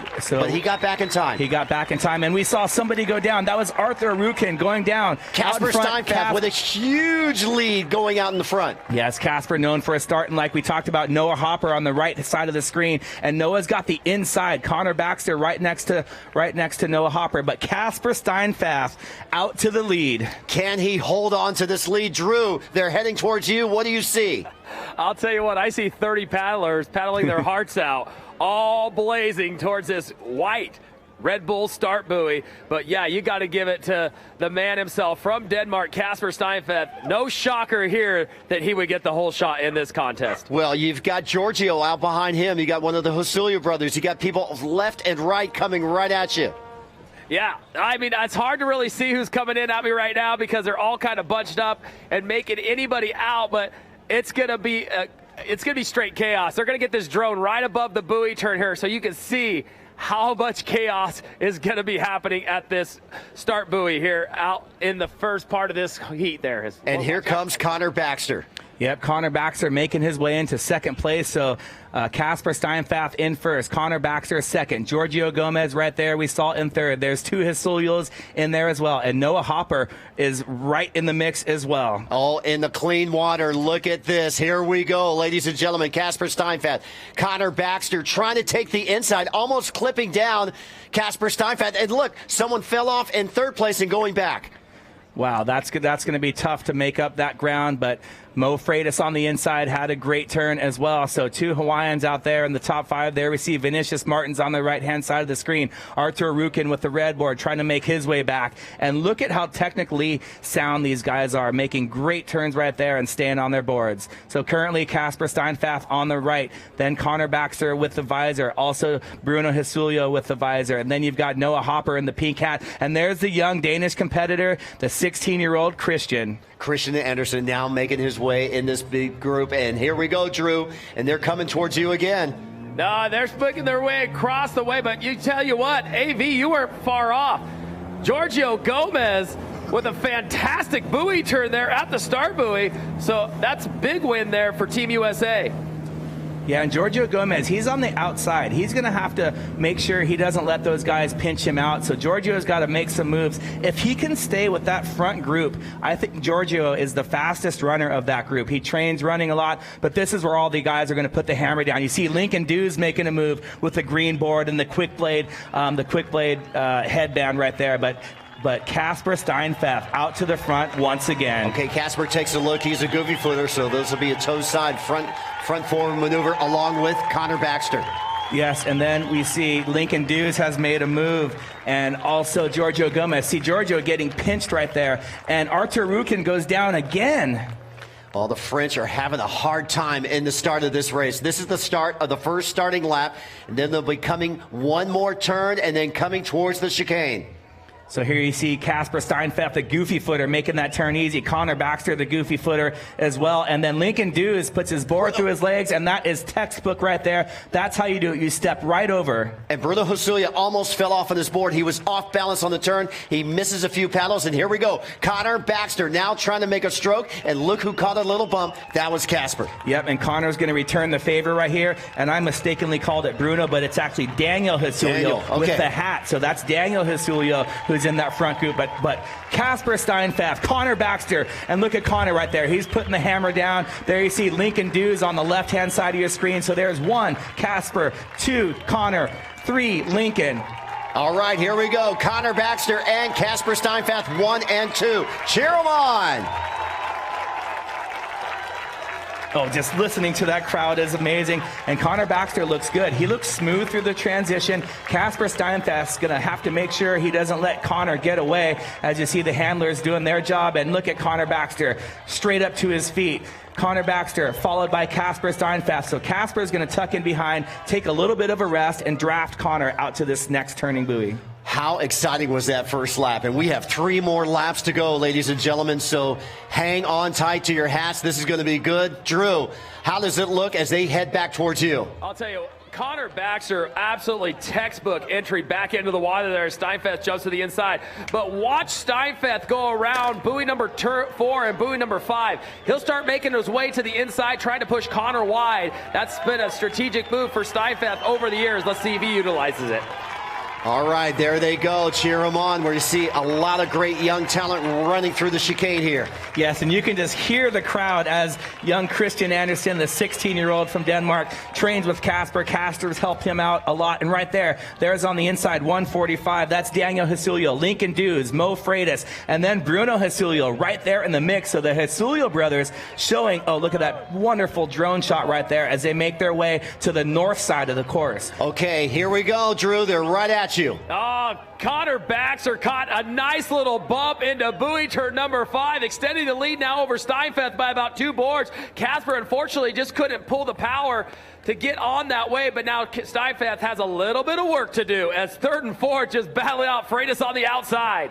All right, great call there, and here we go. Connor Baxter really sprinting in. He wanted that clean water turn. Yeah, Connor Baxter is a genius at catching little bumps. He's done that in so many races. It will look like nothing, but you'll see Kasper is going to work hard on this outside stretch to catch up to Connor. And there's a race for 3rd. Mo Freitas on the left, number 162. Lincoln Dews on the right, number 146. And Lincoln almost lost his balance and fell off. Yeah, that's the board I was on the other day, so now you know why I was so tippy. Lincoln Dews, I think, has the best run transition. So if Lincoln can stay, we see at the top of the screen someone going down right there. All right, this battle for first place, 3-time champion Kasper Steinfeth, 1-time champion Connor Baxter. These are the legends of our sport. Yes, there's the last 4 winners of this event. And now Connor's going to have to make sure to not slow down so much that Mo and Lincoln, if Lincoln Dews can get with that lead group, I think he can make up a lot of ground during those transitions. But once we make that left turn, that's where Connor makes his move. And they're catching up, guys. Here we go. Hawaii 1st, Denmark 2nd, Hawaii 3rd, and Australia 4th. That's Baxter, Steinfeth, Freitas, and Dews. Yeah, Dews is doing a great job hanging with the group. And like I said, once they make this left turn, Connor will have a chance to milk those little runs, which he can do absolutely better than anyone in the world. But these guys are going to have to work hard on the outside stretches of the course. Mo Freitas and Lincoln Dews have been paying off. They have caught the lead group. Yes, they have, and Daniel Hasulio is doing his best to stay with that group as well. There's 1, Connor Baxter, 2, Kasper Steinfeth, 3, Mo Freitas, and Lincoln Dews from Australia in 4th. Well, last year, Hawaii had Kai Lenny and Zane Schweitzer in this technical final. This year, they go back to 2015. It is Freitas and Baxter. Followed by the brother Hasulio battle. The SUP bros are battling for 5th and 6th, but Connor looks focused. He looks ready. He's got his Maui Jims on right there. Kasper Steinfeth right behind him with the hat backwards. Mo Freitas, nothing on the head. Lincoln Dews with the quick blade headband right there. Connor Baxter, beautiful crossbound turn right there. And Kasper Steinfeth follows too. Backhand turn, that'll be Mo Freitas. Also backside turn for Lincoln Dews. 2 goofy footers, followed by 2 regular footers, followed by 2 brothers.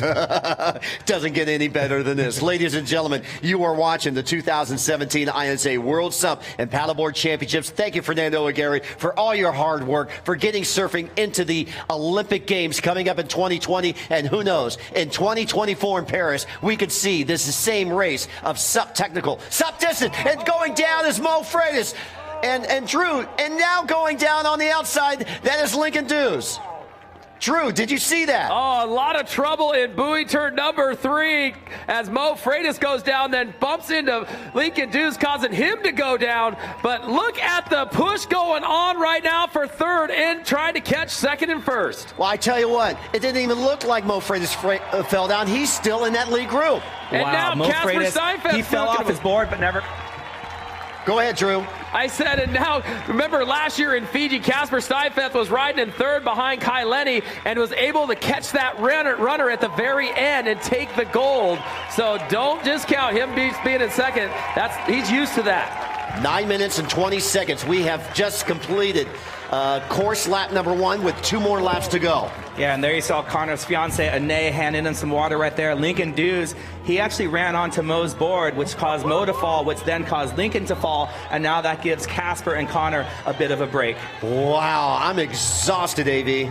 Yes, and look at these guys. You can see they're not really pushing the pace, and if they were smart, they would push the pace so that Mo can't catch up. Well, Mo is pushing the pace. He wants to catch up. He doesn't want these guys to get any gap between them. Yes, and right there we see Bruno going down. Sorry, that's Daniel going down. Yeah, Daniel going down on the transition, so uncalculated error there, and these guys are trying to make up lost time. Yeah, and it looks like Bruno Hesulio has made his way into 4th place, our winner from the distance race. He's going for another medal in the technical race. Mo Freitas has caught back up with Casper and Connor. Connor 1, Casper 2, Mo 3. And Lincoln Dews 4, and the SUP bros right behind them. Don't forget about Lincoln Dews, and there you go. Nice clean turn on the outside. And it looks like Casper on the tail of Connor Baxter. Yes, and right there is Mo Freitas, and then we see Bruno Hesulio making his move as well. And then there's the green board of Lincoln Dews. So Lincoln's got some work to do. And who we haven't seen is the French competitors, Titouan, and we saw Arthur fall twice. So there is our Danish competitor, Christian. Cheer it up for Christian Andersen. Boy, this is a great race. And Drew, I mean, there's a lot of excitement. I haven't seen the world's best talent fall in the water so much on flat conditions. You know, it's not as flat as it appears. There's a little bit of bump out here, and it is causing a little bit of problem for some of these paddlers. But I'll tell you, this transition, as the paddlers shoot back out from the exit run transition area from buoy 4 to buoy 5, is really proven to be a vital spot in this course. As you see Connor Baxter catching that little bump that extended his lead over Steinfeld by about a board length, but Steinfeld not backing off the gas whatsoever. So keep a watch on that area. We sure will. That is a great point, Drew. And AV, how important was it for these guys to get out in front and take this position away from the pack? Oh, it's huge. They get such clean water, and you look at that lead pack right there. But then we've got a couple more packs. In that second pack, there's 2 competitors from New Zealand, 2 competitors from France, 2 competitors from the USA, and then it's just a train of guys behind them. Oh my God, we're halfway through this race, 12 minutes into this race. We are into course lap number 2, the run through the chicane, and then into their final lap. Yeah, so there we saw Titouan Puyot, there's Paolo Marconi on the left, also Arthur Rukin's red board, Marcus Hansen, Giorgio Gomez, Noah Halper in the pink hat right there. So there's the second pack, and they're battling right there. And like I said, 2 from France, 2 from New Zealand, 2 from the USA, and they're going to be catching the 2 brothers and also the 2 Hawaiians and the lone Danish competitor, Casper Steinfath. Well, Connor Baxter is in first, followed by Casper Steinfath from Denmark, Mo Freitas in third, and the Hesulio brothers, that is Bruno, in 4th place. Yeah, Bruno doing a great job making his way, and this is where the action starts. Connor Baxter gets first crack at the little bumps. Casper Steinfath behind them, and just looking out at the surf, doesn't look like there's too many bumps, but Connor extending his lead right there. He's on a little bump. Connor knows how to do this. He's done it all his life. Watch out the back. The rest of the field can catch these guys on the bump, and here they come, sprinting in on that inside far buoy. Yes, and remember 2 years ago when it was Casper and Mo kind of let Casper, sorry, it was Connor and Mo kind of let Casper have the win. They drafted together the whole race. That was their team strategy. But Mo says, nah, I'm going for the win this year. Casper Steinfath, 2nd place. Connor Baxter 1st. Mo Freitas right in there in 3rd place. Well, we saw in Sayulita how Connor and Mo used the surf to get themselves way out in front, and the rest of the field couldn't catch up. Well, we're seeing little bumps causing Mo Freitas and Lincoln Dews earlier to go down, but right now Connor Baxter is leading the charge. Yeah, and Mo Freitas, when he fell in, he didn't even get wet. He jumped back onto his board so fast, and there you see them digging down right there. So that's 1, 2, 3, 4 is Bruno, 5 is Lincoln Dews. Let's go to Drew. You're watching these guys come in for their second lap. I got a great shot right down the line now as Mo Freitas catches a little bump, and now start to pick up, and now Casper Steinfath on that same bump, and they will all match up with Baxter coming into the beach. It is Denmark and Hawaii, tip to tip. All right, so this little wave has gotten them through. This is the end of course lap number 2, and their final lap ahead of them.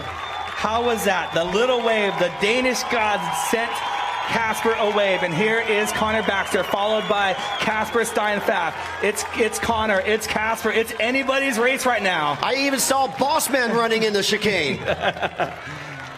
And third place, Mo Freitas, don't count him out. Mo Freitas, and there you see Connor, perfect skim right there. Kasper right behind Connor, and this is the last lap. All the training, all the dedication, all the hard work's going to come into this final lap. It's going to come down to one lap. Now, it's anybody's game, so you've got to be textbook here. No mistakes. The competitor that makes the fewest mistakes, and there is Daniel Hisulia right there, one of the SUP pros. They had to find their handlers, and he found a good one. Well, there goes Osulio. There's our lead pack, 1, 2, and 3. 2 Hawaiians in that lead pack in first and third. Connor Baxter in first. The hometown Viking hero from Denmark, Kasper Steinfath, the 3-time winner of this event, in second. And Mo Freitas, a runner-up 2 years ago in Saulialita behind Connor Baxter. He's in third place from Haleiwa. And you can see how tired they are, but I think Connor's going to make a move right here. This is where he made the move the first time. You can see him come off that buoy, and no, he's not going to attack yet, just yet. So Connor playing the waiting game, and there is Kasper trying to catch up, and there's some surf building behind them. All right. Bruno Hosulia currently in fourth place or top 4. Here comes Christian Andersen from Denmark on the inside. Christian Andersen having a fantastic race so far. The crowd is going to be cheering him on as he goes through the chicane. And Christian Andersen, an amazing stand-up paddler from Denmark, got pushed into his first wave by Kasper when he was just 18 years old. Well, Drew, 8 years old. Drew, I know you're over by Big Pier, but you got a great ocean view of this train heading out in the lead. I'll tell you what, absolutely spectacular. I want to thank my water safety caddy here. He's been caddying me around all day long out here in the water, but I'll tell you, Kasper Steinfath looked super strong coming out of buoy number 5 right here, as he just seemed to put his head down and really turn it on. So keep an eye at this next buoy turn, you guys. Okay, we sure will. Thanks a lot, Drew. In AV, there goes Christian Andersen in the chicane.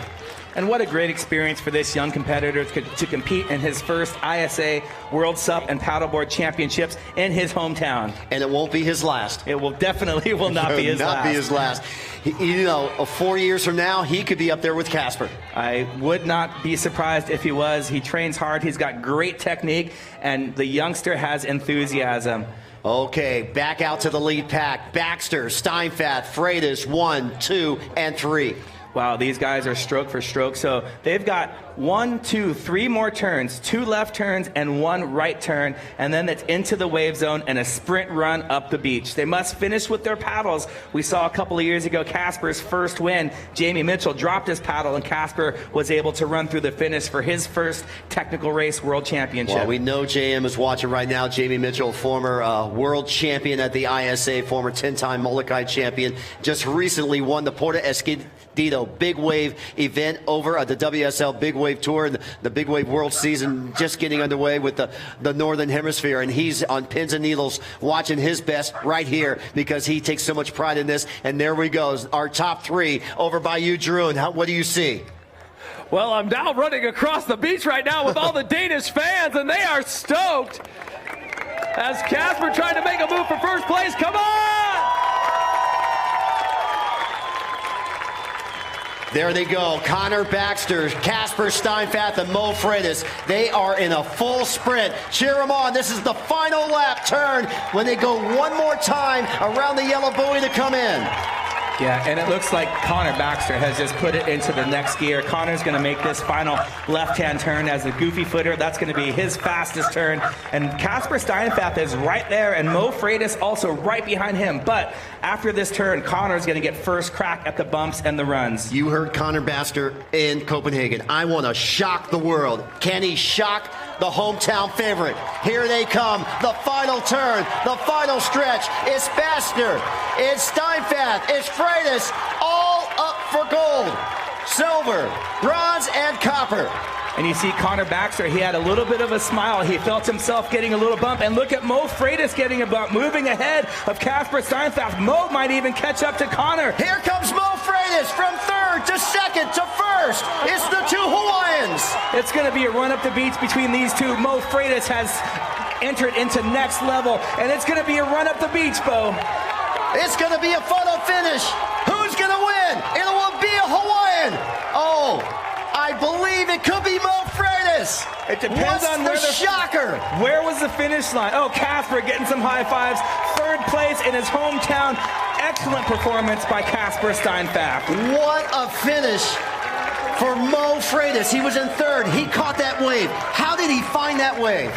The wave found him, I think, and let's also give congratulations to Bruno Hisulio, copper medal. He won the gold in the distance race. Connor Baxter, silver in the distance, and perhaps a gold. I'm not going to call it officially. They were side by side, and there is Daniel Hisulio. He's stoked, and he's proud of his brother, and he's proud of himself. The two competitors from Hungary, and there's Mo Freitas. Oh my God, they gave everything. There's Team Hawaii celebrating. There's Maddie Schweitzer. There's Zane Schweitzer. There's Laura Clayton. And let's cheer on all these guys as they finish up. Yeah, and then we see Tituan Puyo coming in. And then that's Marcus Hansen on the left-hand side. So France and New Zealand coming in. Wow. Hey, guys, I don't know who won. Let's go down the Drew. Finish line right now. Right where the finish line camera is. And it is too close to call. All the race officials are saying they're going to have to take a look at the videotape. That's how close it was between Baxter and Freitas. But wow, did Freitas kick it into another gear coming into the beach. But Connor Baxter is known for his sprint on the beach in every single race he does. Yes, but you know, Mo Freitas, he trains with Andrew LaGreco, and they do downwinders and then run back up to get their board. So Mo Freitas is no stranger to running as well. And those two, the sprint finish, one for the ages. However it turns out, we know two Hawaiians are going to be on the podium first and second. We still do not know. Let's watch the replay. This is front angle, and it looks like Mo was out in the lead, crashing into the cameraman. Wow. Now, but that's not the view that the judges have. The judges view at the official finish line of the vertical. Yes, and there you see Kyle Vaz, the two Brazilians, Kyle Vaz on the left, Vinicius Martins on the right. There's our Japanese competitor, and a great shot, drone shot of the rest of our competitors continuing to come in. And there we see. Let's go down to the beach side and check in all the action at the finish line. Take it away. So exciting. Before we actually get to know who from the both of you is actually winning this race, what was going through your heads, Mo, the whole time being in third place, in those last 10 seconds for that final sprint, really going after it? You know, Connor's the fastest guy on earth, and so I was just kind of thinking, okay, my board works really well when it's on a bump, so I was trying to stick behind so I could get a little wake, and then, you know, I know the board was working good when I was coming through the surf, so I just kind of put the hammer down right in the end. But, you know, just to be keeping up with these guys, it's good for me, and I'm stoked. Whatever way it goes, I'm going to be happy, and yeah, stoked. Connor, did you see that coming? How exciting and what a surprise was it for you for the last seconds to see Mo showing up in the last meters? All I care is Hawaii Pony is going to be playing up on that podium, and I love it.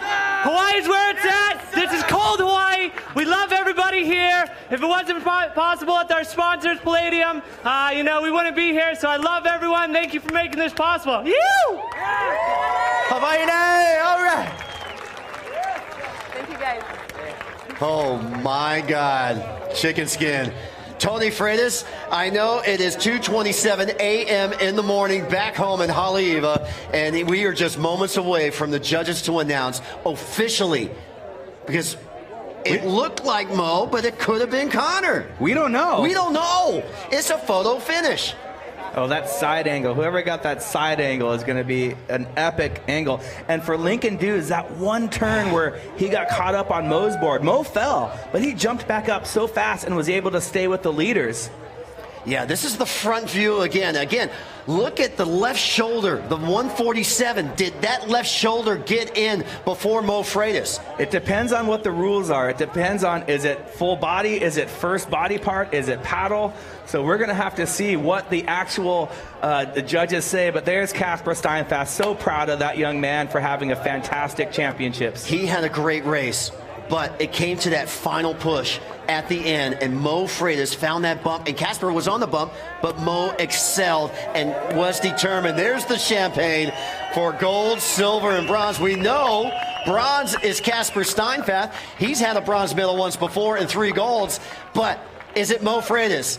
Is it the Hawaiian Superman? Is it Maui Noko Oi with Connor Baxter one more time again? We want the officials to let us know. And we don't know. We don't know. Everyone's looking into the booth. We don't know. You don't know. We don't know. But I do know Bruno Hesulio backed up his gold medal performance from Copenhagen to earn a copper medal in the technical race. So amazing performance by the Hesulios. The SUP bros have arrived on the world stage. Okay, let's go do the beach with Ann Floor with the Viking himself, Casper Steinfath. Casper taking the bronze here today. How emotional was this week for you? This week has been the most emotional week in my life. Winning a gold medal, celebrating my birthday in front of all my home people, and then finishing it off with a bronze today after an awesome showdown with all the best guys. And I mean, it's just unbelievable, really. I was so nervous going into today, waking up like I feel it was the slowest morning I've ever had, just waiting for the race to start. But now it's done, and I'm happy. How happy are you to put stand-up paddling on the map in Denmark? Oh, it's not my effort, it's a team effort. The whole crew behind the event and everyone that competed and came from around the world, we accomplished our goal. We made stand-up paddling, we made a big impact in Denmark. The people, they know what stand-up paddling is now, and I think it's thanks to a great team effort, and I'm so honored to have been a part of this event and, you know, showing the world what Denmark is. We want to hear that in Danish. Tusind tak alle sammen. Det var en helt fantastisk uge. Nu skal vi fejre det. Tusind tak. Den her, den er til alle jer.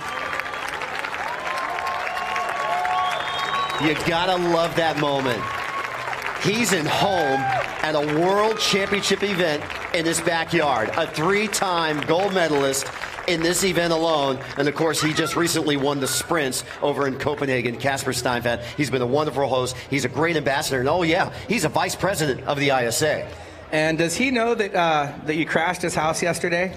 Shh. Oh, whoops, I wasn't supposed to say anything about that. Yeah, Casper, you never heard that. Bo and Drew were not at your house putting on your Viking hats. Oh, well, yeah, we've got footage of that. And yeah, we're busted. But Casper is a fine host. But I tell you what, Drew, can you hear us? Are you on the beach? Can you find out from the officials the official order of finish between first and second for us?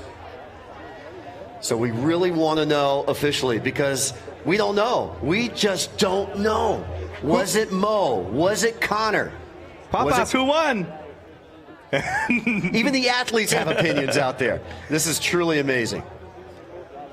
And we are. What do you guys think in the crowd? Did Mo win? Did Connor win? Who knows?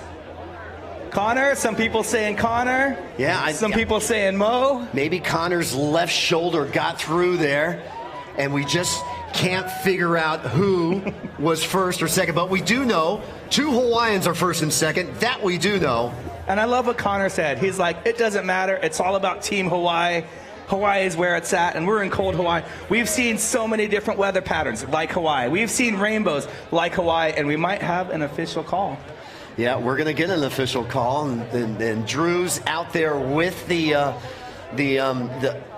ISA officials. They are looking at the photo cameras. They are looking at the review. So we're going to get the official word. There's Jay, our producer, our director. He's down with our winners right now, and they're trying to sort out every little details. And I like the ISA. They haven't rushed anything. They're taking their time. They want to make the official call totally official without any hiccups. Yeah, and you also saw down there the representative for the anti-doping league. They're making sure everyone is following all the rules, and so as soon as the winner is announced, that's where they're going to go. Well, you know, I believe all the top podium people will get analyzed and processed, and this is part of complying with the IOC, and that's what Fernando Aguirre has done here with the ISA. Is ever since 1964, the ISA, the International Surfing Association, has been crowning world champions around the world, from Midget Farley to Jordan Mercer.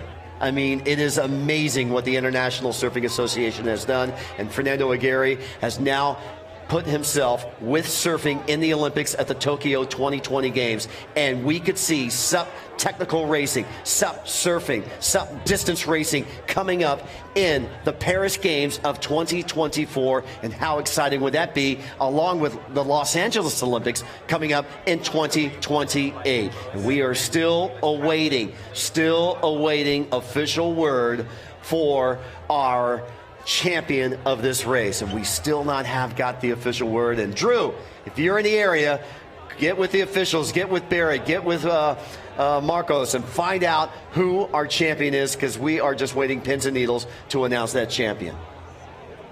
See Mariko, the rest of Team Hawaii gathering around both Mo and Connor, and these guys want to know too, you know? Even though they say it doesn't matter, it does matter. It matters. We're on pins and needles. Can you imagine those guys? And Tony Freitas and Ane, Connor's fiance, who is sprinting every lap, giving him water and giving him encouragement. Those two are just incredible ambassadors for the sport. So congratulations to Connor Baxter. Congratulations to Mo Freitas. Those guys are just two of the most incredible guys that you'll ever meet. And they train hard, they work hard, and one of them is going to be crowned the world champion. Well, Connor could be two-time champion. That's what I was just going to say. 2015, 2017.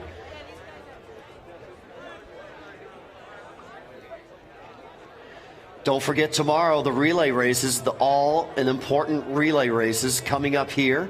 You can see Team Hawaii hooing up over there, Mariko with the blade. She's giving her opinion. There's Zane, there's Laura, and there's the Hawaiian contingency waiting word, and Casper's doing interviews for Danish TV and everybody. Sorry to interrupt. Go ahead. I have a feeling if you check hashtag ISA Worlds on Twitter or Instagram, you're going to see that sprint finish about 100,000 times, because everyone's going to be posting that, as they should. That was one of the most exciting races. Not just the finish, but the entire race there was drama. Well, we saw that in Miraflores and Lima, Peru, between Casper Steinfath and Jamie Mitchell. And now in 2017, we're seeing history again here in cold Hawaii with Mo Freitas and Connor Baxter. Or should I say Connor Baxter and Mo Freitas? I don't know. And right there in the middle of your screen, there is Jordan Mercer talking with her coach, Troy Pease. And after the women's race, we saw Jordan showing great sportsmanship. Laura cut glass. She was she couldn't even stand up. And who was there comforting her? Jordan, giving her a little back rub, pouring water on her head. So, do you need medical help? Can I get someone to assist you and everything? Hang on. Barrett, who won? Oh, you called Barrett! No, don't do that to us. Barrett, people said they need to know. Barrett just ran away from us. Okay, we just broke the glass door, and now we're shutting it again. We just went to the lead race official, and he still does not know. He snubbed us. He snubbed us. Oh well, there we go. Drew's down beachside with Connor and Mo, and he's getting the inside. He's getting the tactics of how these guys came in on that final lap. And that wave, did Duke send that wave to the Hawaiians? Well, somebody who knows did. If it was Duke. Yeah, maybe it was Duke, because he's from Oahu, so he wanted to be Oahu Hawaiian. Wow. Or was it one of the gods from Kauai or Maui or Oahu or Molokai, the 50th state? And how fantastic would it be for this event to be in Hawaii, the birthplace of surfing? Sign me up. Sign you up. Okay. I'm just putting out a little carrot for Team Hawaii to be a host next year. That would be so exciting, you know? But I know Fernando's been working with Team Hawaii to host any of the international surfing events. Let's go down beachside with Drew. Drew, you're on. I'll tell you what, you guys. I'm here with Coach Matty Schweitzer for Team Hawaii. And this guy has got a smile on his face from here to the islands. Yes, you got to be happy with these two guys in front of you. Oh, I couldn't be prouder, man. I can't tell you what, these guys have worked so hard. You know, we're Hawaii people. You know, we want the weather, we want the waves. We woke up this morning and my heart dropped. But you know what? These guys, they didn't let it bother them. They didn't even worry about the flat water. And let me tell you what, I did not even see bumps out there, and these guys were just on it. So. I can't say enough amazing things about these guys from every single aspect of their life, from competition to representing Hawaii, Palladium, all of our representatives. I mean, these guys have put in hard work, and I'm really proud of them. Well, it's a good contest, and when you got 1-2 coming at the beach, it's hard. How do you go back and forth? You're cheering like, Mo. I mean, I saw you kind of bouncing back and forth. You're just like, go Hawaii! Tripping, yeah. You know, to have a repeat of Mexico, I mean, it's amazing. I didn't think we'd ever see something like that again. And God, I'm just, again, so proud of these guys. I couldn't believe it. All of a sudden, I couldn't imagine what Connor was thinking, just seeing that yellow board on his shoulder nonstop, and all of a sudden a different color come by, you know? Well, congratulations for everything you did with Team Hawaii. And I'm going to go over here to Mo Freitas because, Mo, you fell off your board. When you fell, you popped right back up. But everybody kind of saw, oh, Mo Freitas fell. You might be possibly out of the race, but that was not the case. Yeah, right when we went around that turn, I got knocked off, but it kind of put me in a position for a next little bump. And yeah, I just caught a bump right into Casper's wake, and then all three of us hit the beach. So luckily, it didn't affect too much. But I'm stoked. And then Connor, you pretty much had to pull that entire course by yourself. You had great run transitions, though. You got to be happy with those. Oh yeah, it wouldn't have been possible without the board caddy Zane. We work together on and off the water. We have the same birthday. We've been brothers since day one, different mothers, but that doesn't stop us. And it was telepathic out there. He knew where I wanted to be. I knew where he was going to be. And each time we linked up perfect for the beach transitions, for sure. It was fantastic. And then, Mo, at the end there, the final turn, all of a sudden your stroke rate picked up through the roof. It seemed like you jumped on Casper's side wake, and then all of a sudden things just started to form for you. Yeah, there's the way the bumps are coming in at kind of an angle, and they're coming in twos almost. And Casper and Connor had jumped on that first one, and then I almost seen the one right behind it, and Casper's wake almost, in a way, slingshotted me into that one. So it was right behind them, but then it kind of allowed me to get to the beach, right with Connor. And yeah, just stoked to be next to my teammate. And but yeah, it was a good race. Well, I'll tell you what, Mo, you've been so close over and over and over again. And whatever way this one works out between you and Connor, Team Hawaii definitely made a stand here in the technical. That's for sure. Like I said, Hawaii Pony is going to be playing on that podium, so I was definitely stoked. All right. All right, there they are, Connor Baxter, Mo Freitas. We're still waiting on word to see who will be the new gold medalist. And I kind of want to wait right here and find out for myself. Could you just give us the answer? Give us the answer, Bo. Come on. I found Barrett Tester, and he didn't know. He snubbed us. He snubbed us. Okay, Drew, you stay right there. That was an amazing footage, and we're going to try to replay that again and analyze it from our side of what we saw. And there was a shakeup with Casper Steinfath. Not once, but twice, he fell off balance and didn't maintain position. Yeah, just a little bit of a bobble, and he switched sides right as Mo was accelerating. So if we can get a look at that, we will. But you notice that Connor talked about his board caddy, Zane Schweitzer. So Zane was currently third place in my caddy ranking. Zane Schweitzer moving up to first place in the caddy rank. So here we go. Casper Steinfath, you see the bobble right there, and the second bobble coming up right there, and Mo Freitas, no bobble at all. He's perfectly stable. His board catches right up to Connor Baxter, and then the two of them are even. Mo's even out in front of Connor. And then the run of the beach, shoulder to shoulder. It looks like Mo Freitas had the lean, but the left shoulder, the paddle shoulder, the watch side of Connor Baxter was kind of leaning over there too. So I can see both ways. Could be one for Connor, one for Mo. And we can't see where the actual finish line is. That's the hard part. There's no tape. There's nothing that delineates the actual start line from that angle. From the side angle, we can see. But congratulations to Zane Schweitzer moving up to first place in the board caddy rankings. Troy Pease currently in second place, the board caddy rankings. And Sean Pointer, third place, board caddy rankings. But they don't get podium. Yeah, but they get credit and they get honor. They should actually give a second medal for the board caddies. Oliver Hartop, he's fourth place in the board caddy rankings. Congratulations to Oliver. So we are just waiting. You can see everyone. Everyone wants to know. There's the two Brazilians, Caio Vaz, who had an amazing surf contest. Unfortunately, he got an interference, did not make the final. Vinicius Martins right there. He's stoked. And everyone wants to know who won this race. Who's going to be crowned the 2017 technical champion at the ISA SUP and World Championships? Well, Brazil now in sixth place after that gold medal performance in the SUP surfing from Luis Diniz. And let's go down to the beach with Drew. He's got last year's gold medal champion, Zane Schweitzer, and let's hear what that Zaniac has to say. Well, you guys were talking about giving this man the gold in the board caddy rankings, and I'm here with the gold medalist. Oh, no, even though the gold medal really doesn't count for anything, Zane Schweitzer, we talked with Connor earlier. He said his board transitioning was absolutely perfect, and you had a lot to do with that. Oh, man, I'm just so proud of these guys. I literally, tears of joy. representing our family and our friends and our nation of Hawaii. So proud. And you know what? These guys are hammers. Mo Freitas deserves such a good result like this. He's been pushing so hard since the get-go of this sport. We've seen Connor get so many golds, and I'm so stoked to be able to see Mo and Connor up there. And everyone's saying this is the most exciting race of all time.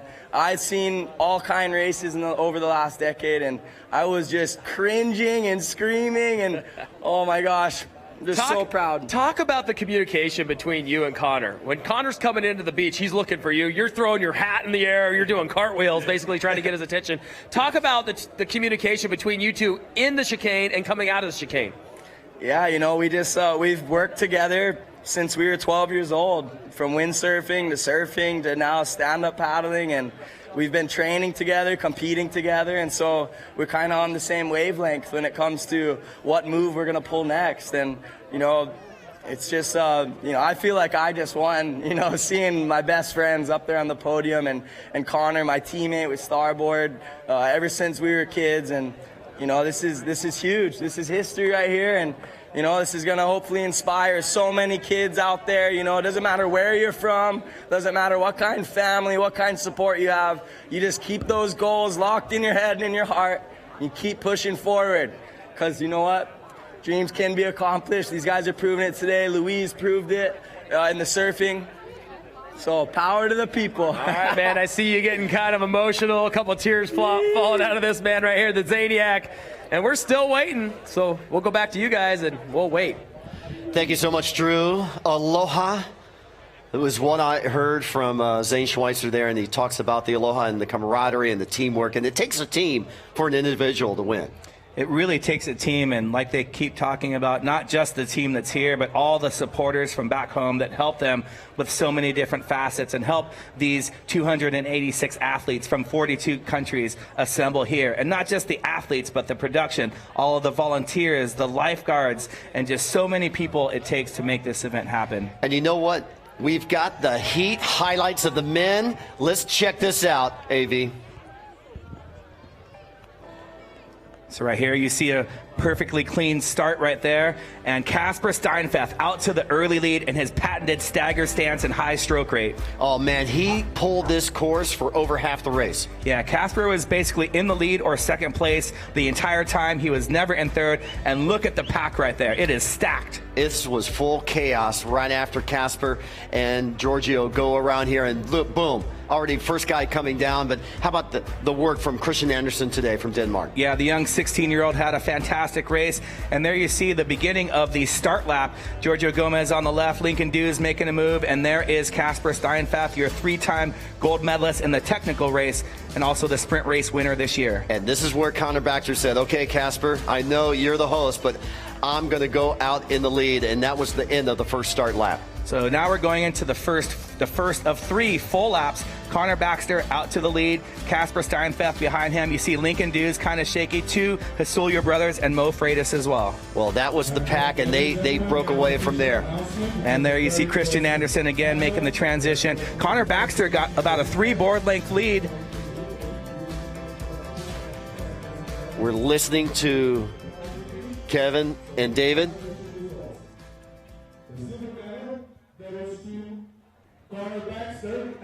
So they had just announced that Connor Baxter officially second, Mo Freitas wins by photo finish. So we had to interrupt in our heat breakdown because this is a very special moment, and the ISA officials have done the right thing. They've taken their time, not rushed to judgment, but they wanted to get it right, and we have plenty of time. There's no more other heats left for today, and there, even though these guys knew one or two was going to be first or second, but when you hear it from the officials, it's so sweet. That's when the emotion sets in, and you see Mo Freitas just drops to his knees, and tears coming out, tears of joy. And we got Drew down there with Mo Freitas. All right, take it away, Drew. Ladies and gentlemen, the 2017 ISA World SUP and Paddleboard gold medalist and new world champion Mo Freitas. I saw when your name was announced, you dropped to your knees, and just tears of joy coming out. And you are absolutely shaking right now, Mo. Super stoked. I couldn't do it with the team though. This is my best friends, and I travel the world with these guys all the time, and there's so many third places and so many second places, and to finally win a gold, I'm just overwhelmed. And thank you to my dad and my sponsors, and yeah, really looking forward to going to a party.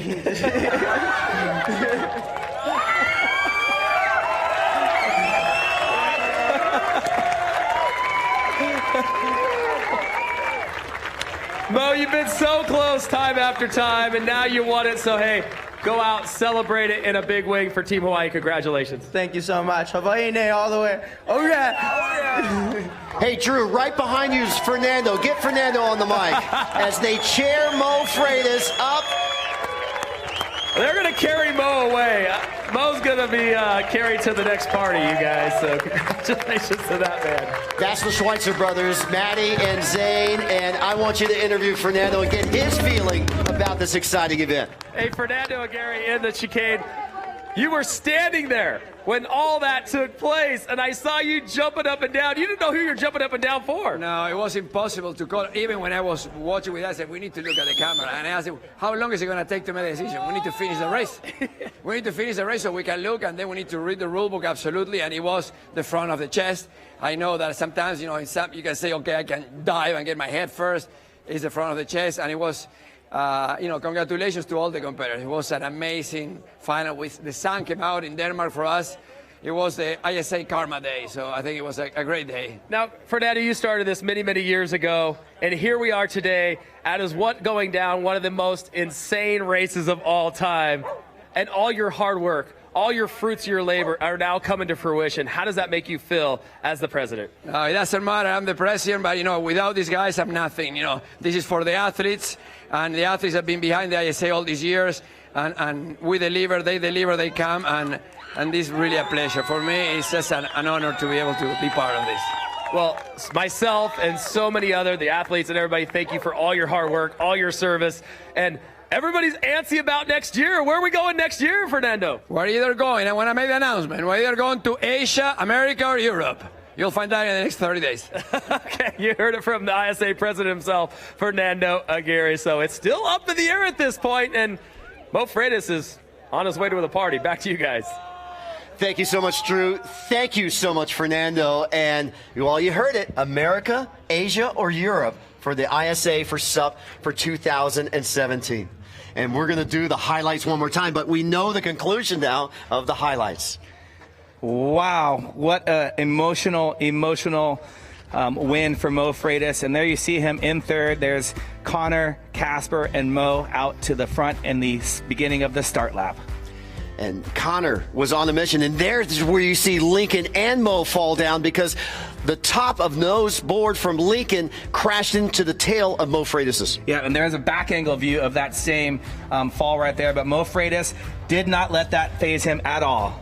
And there's one of the Hosilio brothers going down. I believe that was Daniel going down on that exchange. Yeah, so Mo Freitas had some work to do as we see Christian Andersen, the Danish competitor, making his way through the transition. And what a race these guys were performing. Casper never gave up. Casper was in there right until the last 15 yards. So this is the end of the start lap. Casper, Connor, and Mo out in the front. As these guys come in through transition, and great teamwork for Team Hawaii, Team Denmark cheering these guys on. Even Bossman getting involved. Yeah, Connor Baxter with smooth transitions. And again, Christian Andersen, the 16-year-old, with an amazing performance, not just today, but the entire event.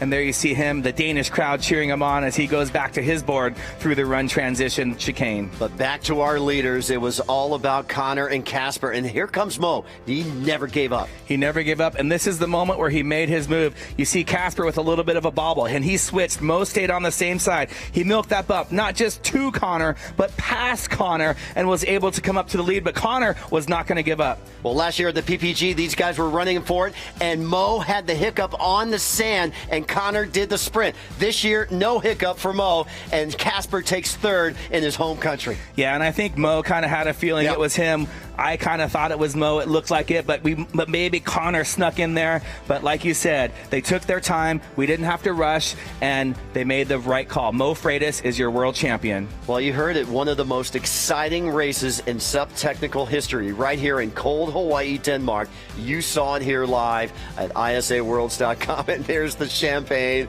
from gold to silver to bronze. And congratulations to these three well-deserved three legends of our sport. And huge points for the overall. Hawaii is trying to stay in medal contention. So 1,000 points for Mo, 860 points for Connor. So 1,860 points in one event. That's huge. Well, coming into today, France #1, Australia 2, New Zealand 3, Hawaii 4, USA 5, Brazil 6, Italy 7, Denmark 8th, Japan 9th, and South Africa 10th. That's all going to change after the results, and it's all going to could come down to the relay race coming up tomorrow that can decide the gold medal winning team. Yes, I'm going to go home straight to ISAWorlds.com and check the results and see the updates. What time? So we just got word 9 a.m. tomorrow morning will be the relay race. 9 a.m. tomorrow morning to decide our overall crown champions. And then we have, of course, the always dramatic, the closing ceremony for this year's 2017 ISA World Championships here for SUP and Paddleboard. Yep, so looks like we're going to have semis in the relay followed by a final for tomorrow. And looking at Team Hawaii, they're all in tears. You see Annie Reichardt's mom, Melissa, she's got some tears of joy. And Zane Schweitzer, you can see how emotional he was when he was talking on camera. And Mo Freitas getting hugs from everyone. Let's wrap everything up here. It's been a great, exciting day. Annabelle Anderson and Jordan Mercer winning for the women in prone and SUP. And for the men, we saw Lockie Lackdown and also Mo Freitas winning gold here today. For all of us here at cold Hawaii, and it's kind of a warm day here in Hawaii, and no way we're going to leave here without Hawaii winning a gold medal. Is such an honor to be here and a host. And there's Fernando Aguirre giving a big hug to the new world champion, the ISA gold medalist for the SUP technical, Mo Freitas. For all of us here from the CPH staff and all of us, tune in tomorrow for the exciting relay race and the closing ceremonies. You're watching the 2017 ISA World SUP and Paddleboard Championships live at ISAWorlds.com. Until tomorrow, aloha.